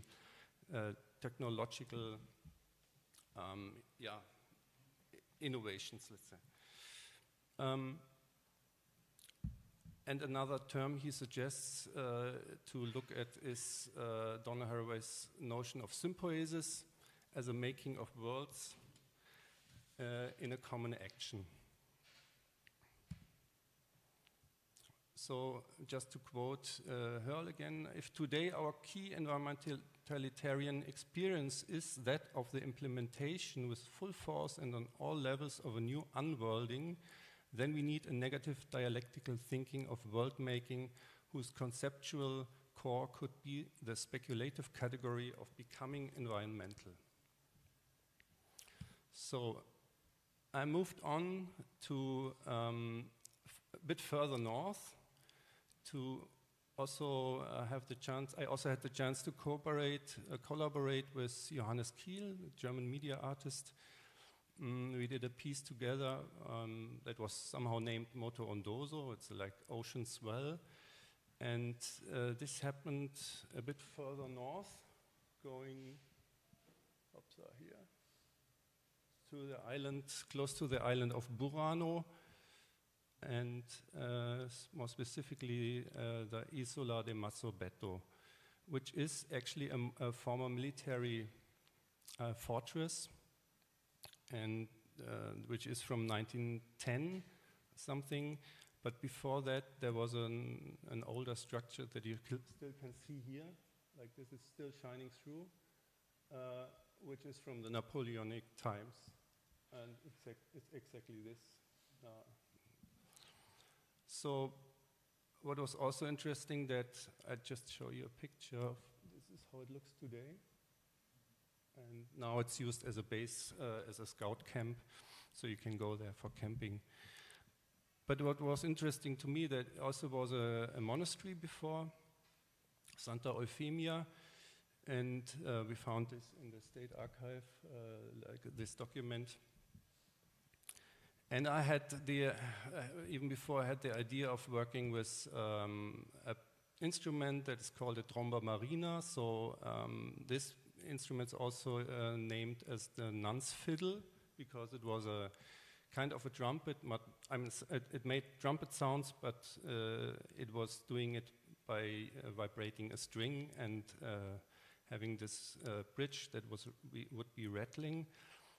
So you get some trumpet sounds, and we combined this into a piece that made the waves audible by use of a sensor about here that was put in the water and was placed, and the sounds were played on this corpus of that instrument. So I'm just giving a short idea what that would sound like.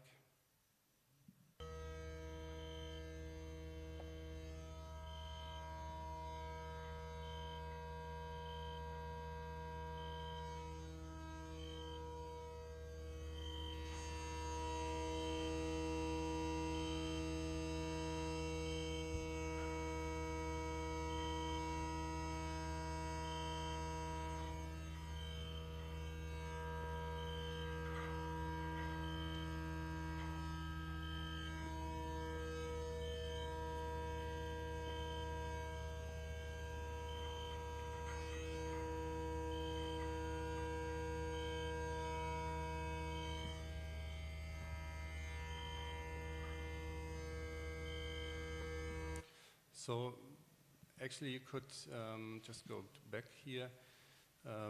It was a combination of this sensor-based audification and some strings that I connected here, and there was some piece of wood or something that was connected to that string, a piano string, and so this was also producing some creaking sounds, and you could listen into it by pressing your ear against the pedal.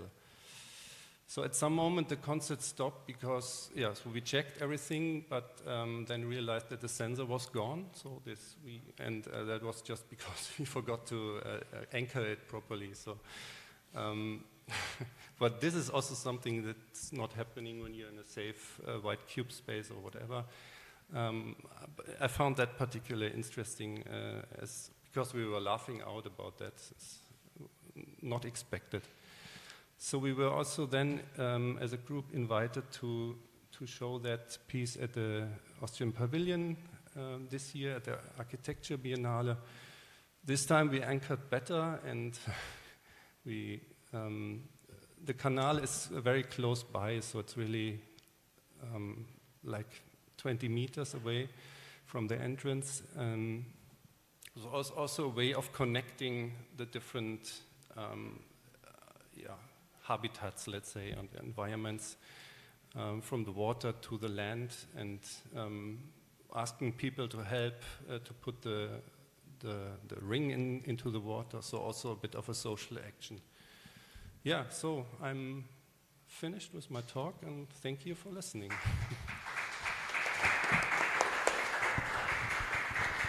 Thank you, Florian, and I welcome back all the guests. Please join so we can have this joint Q&A.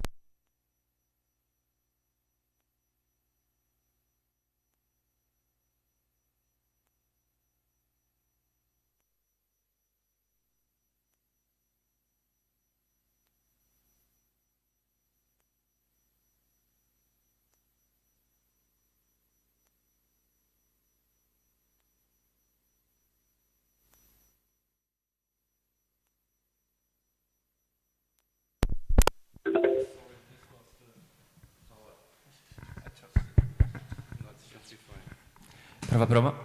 Vi funziona tutto lì? Sì, grazie. So yeah, I was before I start the Q&A session, I just wanted to ask you please to stay here after the Q&A session because I have info about some very last minute changes for today and tomorrow. Lo ripeto anche in italiano, se potete rimanere qua dopo le domande perché ho delle info, sono cambiate delle cose e dopo comunico. So, back to our amazing guests. Thank you, all of you, for providing very insightful, very inspiring, and also very diverse, I must say, insights into more theoretical, philosophical, applied sound mapping and environmental approach to sound art, sound studies. So I leave the floor to you. Se volete fare domande in italiano, fate le domande e ovviamente le traduco come preferite. Okay, so we have a first question and then, okay. Lots of questions. But we have plenty of time. I also wanted to thank you because you were very strict with time, very punctual, so thank you for that. So thank you to you all. It was very nice interventi. I will speak in Italian and my question is for the first intervento. Ho letto delle cose di Severino e purtroppo non sono d'accordo e volevo chiedere cosa ci guadagneremmo ad assegnare un valore di eternità ai suoni, secondo lei. Perché secondo me la questione è che l'eternità che assegniamo è più apparente che reale, cioè purtroppo noi possiamo dire che finiamo e che un suono continua oltre noi, no? Come le cicale o i droni, ma il fatto che continui non implica, no, che abbiamo una evidenza dell'eternità di quel suono, giusto? Certo, entriamo in un campo indimostrabile, no? Perché il fatto che non lo vediamo scomparire, cioè noi lo vediamo scomparire, ma questo non implica che si annulli, no? Cioè, quello è l'argomento di Severino, ma il fatto che non possiamo né dimostrare né l'una né l'altra cosa, secondo me. Cioè si entra in un campo di indecidibilità, no? E per quello che vedo io, per quello che sembra a me, si assegna l'attributo di eternità un po' come diceva anche lei, per confortarci dell'angoscia della finitudine, no? Giusto? Però mi sembra preferibile la finitudine, non so come dire, mi sembra che sia la finitudine a dare un valore su cui costruire, no? Ai suoni. Penso a una immagine che dava Husserl delle comete, no? Diceva i suoni sono come comete, no? Arrivano, entrano nell'atmosfera, tracciano una scia di luce e poi non si vedono più, no? Io penso che sia più bello costruire sull'effimero e non so, e invece poi ecco può darsi che dentro l'effimero ci sia qualcosa di essenziale, no? Questo non lo lascio aperto, diciamo. Ecco, basta. E invece no, invece sulla prima parte sono d'accordo, sul fatto che ci sia un suono prossimale, uno distale, uno vibratorio, no? Quello sì, e penso che valga non solo per il suono ma anche per i paesaggi sonori, no? Che si possa dare una definizione di paesaggio sonoro distale, prossimale, quello sono molto d'accordo. Volevo sapere se c'è una risposta o se pensa altro riguardo questo. Grazie. So I'm just gonna try and translate in English because I'm not a philosopher myself. So I'm gonna. So he was basically questioning Severino's own take on ontology, because what Severino says, if I understand correctly, is that everything is eternal, so lasts forever, and Andrea was trying to apply this theory to sound, saying that sound can be eternal, and he was questioning this by saying that maybe he was proposing that we try to give this quality of eternity to sound to try and reassure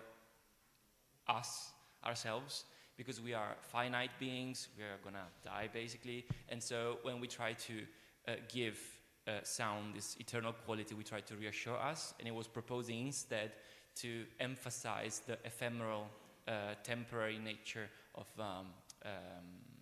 sound, and so, thank you. Allora, due cose. Innanzitutto, appunto, non sono un I am not a philosopher, I take the Severino point of view and try to put this in a sense of listening. Quindi ho cercato di prendere il pensiero di Severino e infilarlo nel senso dell'ascolto.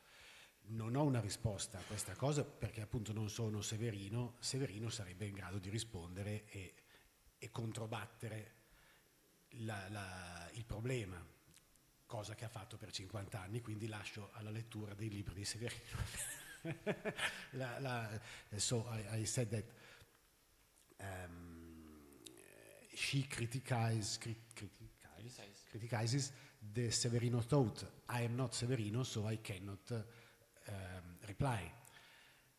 But Severino can reply and did this for 50 years. 50 years. Posso dire,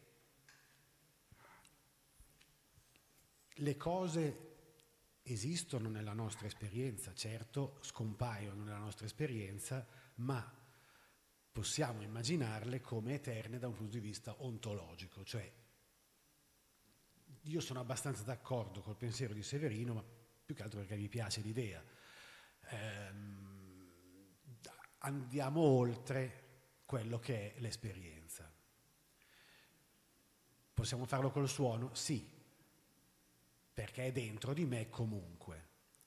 Il discorso dell'effimero, sì, perché no? Ma a prescindere da tutto questo, l'idea era solo, o meglio, è anche quella di provare a vedere o a immaginare le cose in maniera diversa da come siamo abituati a pensare. Cioè il pensiero, in fondo il concetto è il pensiero tecnico, sta diventando l'unico pensiero. E questo è un problema, sempre e comunque. Quindi l'idea era, l'invito è un po' questo, tutto sommato. Andiamo al di fuori, anche contrariamente a quello che siamo abituati a immaginare e pensare. Io ho una formazione scientifica innanzitutto, quindi non dovrei dire cose del genere. E invece mi viene proprio sempre più voglia di dirle nel momento in cui vedo che il mondo va da tutt'altra parte. Io sono Bastian contrario di natura. Se tutto il mondo fa una cosa, io decido di fare l'altra, perché mi piace così. E quindi, visto che il mondo sta andando verso una tecnocrazia totale, io dico no, recuperiamo tutto il resto.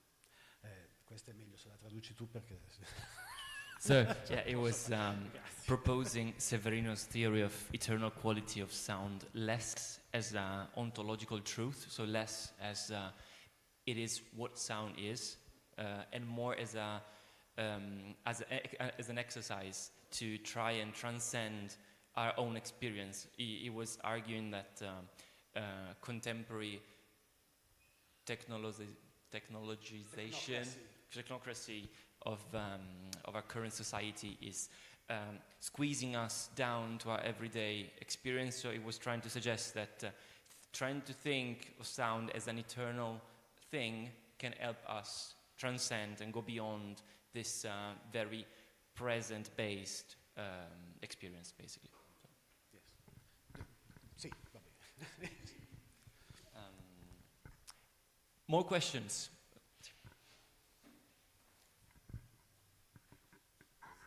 Sì, credo che sia per Florian.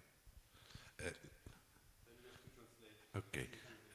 Lei ha parlato di trasparenza, che è di approccio trasparente al paesaggio. Trasparenza è un termine visivo. Come si traduce? Come si traduce nel sonoro?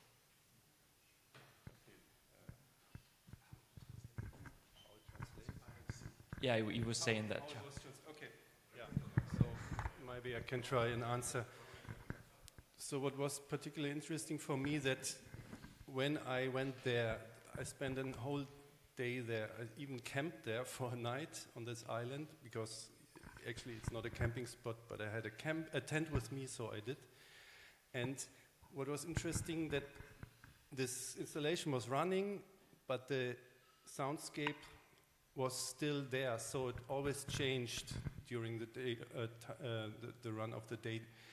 And some moment there were church bells playing, so there was a kind of an interval with this feedback sound, like a counterpoint, let's say. And then in the evening there are more boats, then and some moments no boats again, but you always include this into your listening experience. And I think it's even more focused listening if you have something that you attach to, like a constant thing, and then you implement or include the environment into this process of listening. So this is what I would call transparency. Sì, sostanzialmente Ah, ok. Yeah. Avete bisogno che lo traduca? Qualcuno? Okay. Thank you for the question. Other questions?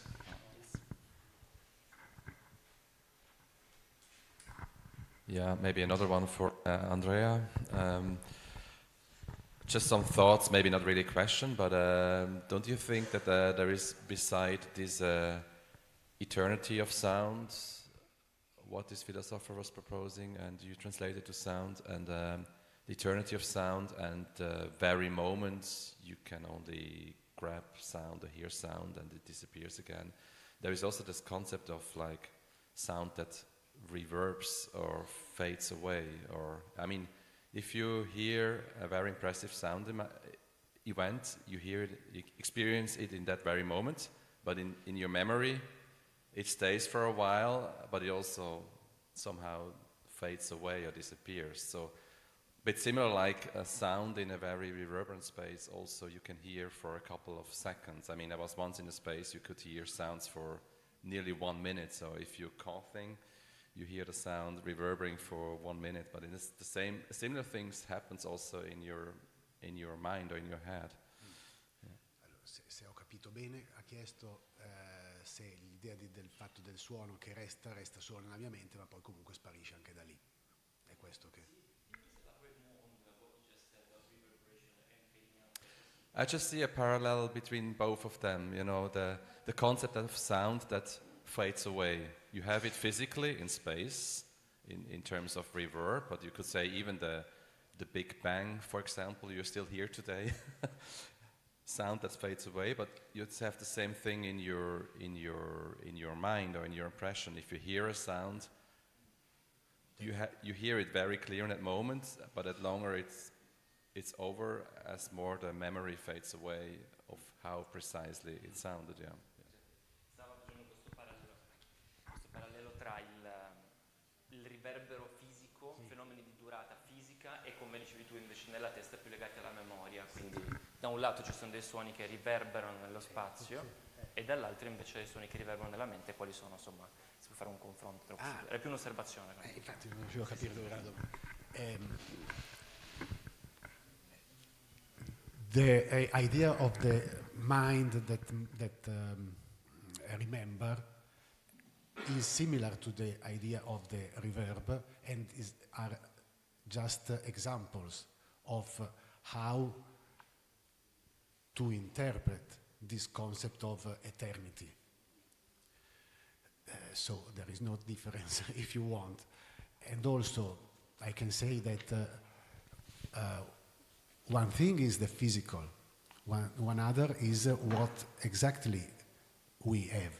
I remember something, but I remember and I know that I remember, or I remember but I know that my mind remembers something. No, non so se... I don't know if I answer in a way. Cioè, io mi ricordo qualcosa, però mi rendo conto di ricordare, ma magari il mio cervello ricorda senza che io mi renda conto che ricordo, quindi quella roba lì che sto ricordando ce l'ho comunque dentro. L'ho detto? Sì. I think it was thematizing the concept of awareness, basically. So it was adding this aspect to the concept. Yes. Other questions? Sure. Are there more questions, like new questions? Okay, so follow-ups. So let's go with the first follow-up then. prima in italiano, poi provo a tradurre io, se no ti faccio fare ogni volta. Mi viene da elaborare qualcosa sul tema della memoria anche a me, al di là delle considerazioni ontologiche, che comunque sono belle complicate. Invece no, riconosco anche, come dicevamo prima, no, un valore estetico al drone, cioè proprio un valore liberatorio, direi, più che di ricordare, di dimenticare, no? C'è un libro di Harris Ward che si chiama Alla ricerca dell'oblio sonoro, che è molto bello su questo, no? Dice i droni, i raga indiani, sono tutti mezzi di uscire da sé, tutti mezzi di dimenticare, di liberarsi, no? Di perseguire un oblio che è terapeutico. Però anche qua, diciamo, c'è il rischio di cadere in un'illusione, no? In una specie di canto delle sirene che ci fa perdere la coscienza più che... Cioè, mi sembra un rischio più che uno strumento certe volte. Quindi gli riconoscerei un grande potere al suono, ma non un potere assoluto, diciamo così, no? E direi magari che alcuni suoni ci possono anche traumatizzare, nel senso, nella nostra memoria, nella nostra identità, certi eventi traumatici restano nella forma di suoni. E non è un caso che anche Schaeffer parla delle sirene di Ulisse, no? E poi parla delle sirene di allarme, le sirene di guerra, no? Nella stessa pagina mi aveva colpito questo accostamento. Forse appunto era per sottolineare questo potere traumatico, no? Quindi, al limite potrei concedere una permanenza dei suoni nella nostra memoria, però direi che anche nella nostra identità, però direi che noi non cessiamo di rielaborare questa memoria, questa identità, no? Quindi continua sempre c'è un divenire anche della nostra identità. Identità eterna, neanche la nostra identità è eterna, insomma.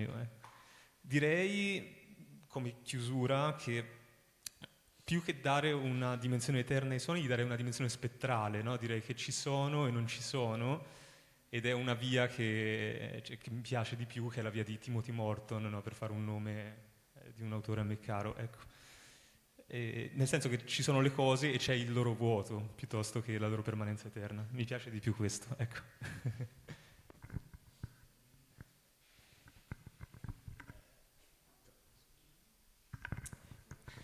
So we ended up in this philosophical rabbit hole. I'm trying to translate this as well. So it was suggesting that so there is remembrance and oblivion, both. So it was suggesting a more intermittent nature of sounds. It was suggesting that sounds both linger in our memories, but we also define our identities by forgetting them.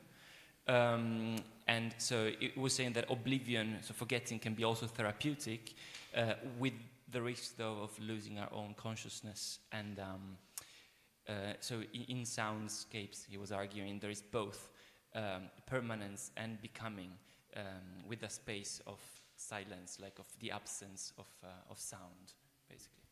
Allora sì, ma da un certo punto di vista sì, e comunque l'idea era di interpretare i suoni come entità eterne, appunto come elemento estetico, metaforico, semplicemente perché appunto noi non possiamo farlo. Ma hai citato Morton, ti do del tu perché tanto hai citato Morton, sarebbe Morton quello della ontologia orientata agli oggetti, il quale dice più o meno una cosa simile, cioè che noi non abbiamo accesso alla realtà degli oggetti, no? L'ultima realtà, cioè quella reale, noi non possiamo accedervi, accediamo solamente a quella sensuale. E quindi in questo senso è quello, cioè la realtà degli oggetti è eterna. Noi non accediamo a quella, come facciamo? Metaforicamente, che poi è la base dell'ontologia orientata agli oggetti, che usa appunto l'estetica come ontologia. Quindi lo so che ho messo un po' insieme le cose, ma l'ho fatto da un punto di vista artistico. Dunque, sì, ecco. Hai preso appunti, benissimo.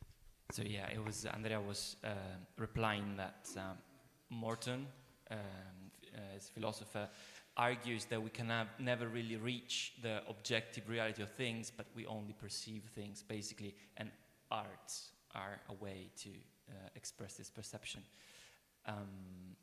I would move on to the next question, although I wanted to point out if there are any more questions for also Joy and Florian, because I think it's very nice to also move to different lands. Yeah, I want to add on something on Joy's. Thank you, Joy. It was very interesting. And it's more of a thought than a question, really, but maybe you have thought about it as well. Me, as a field recording enthusiast, I'm of course very interested in sound maps and sound map concepts. And one thing I was always wishing for is having a forecast, like a sound map that works as a forecast. So if you go on a field recording trip, doesn't matter if it's in a city or in the landscape, that you get a prediction of the noise level caused by planes, but also caused by traffic or caused by construction in cities. Yeah, just as a thought. It's not really a question. Oh, well, it's, you can do so many things with sound maps. That's a really interesting idea. If ever you want to talk more about it, you know where to find me. Yeah, thanks. So, any other questions? Because otherwise, I do have one question. Feel free to jump in. I do have a question for Joy, actually. It was really interesting to see how you try to put together this kind of multi-sensory way of translating, sounds, and also you try to put together many voices, people, hard of hearing, and then also people using implants, and yourself. Because I was wondering how your own perception of places that maybe you already knew beforehand was changed in the process of mapping them, and also of trying to put yourself in the shoes of people who might have problems in navigating these maps. Thank you. Yeah, for sure. So in drawing the icons and going to the square and continuously making a note of these, when I would go to the square, I would see my drawings being represented in the spaces, and that was really beautiful because it was like world building in my own mind. Things that we don't really consider noise as being beautiful or these trucks as being really that interesting. But when I would go and see them as part of my world, I was like, oh, actually, that's kind of cool. I don't want to listen to this 24/7, but this is actually kind of interesting.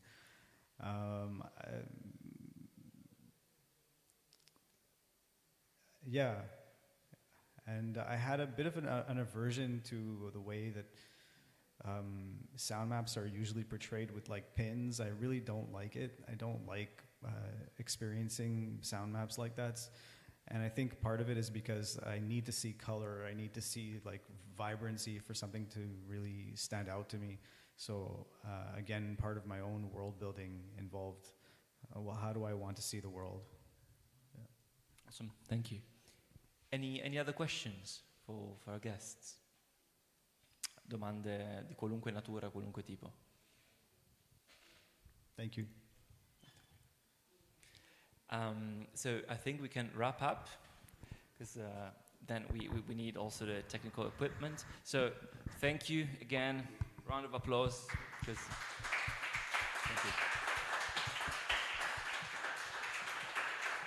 So I'm just gonna wrap everything up with tons of changes and news. I would love to have a presentation for these changes. It would be much easier to visualize them. So I please ask you to take the program if you have it, because you can visualize the changes. I don't want to lose you in the process. So if we go to today afternoon's program,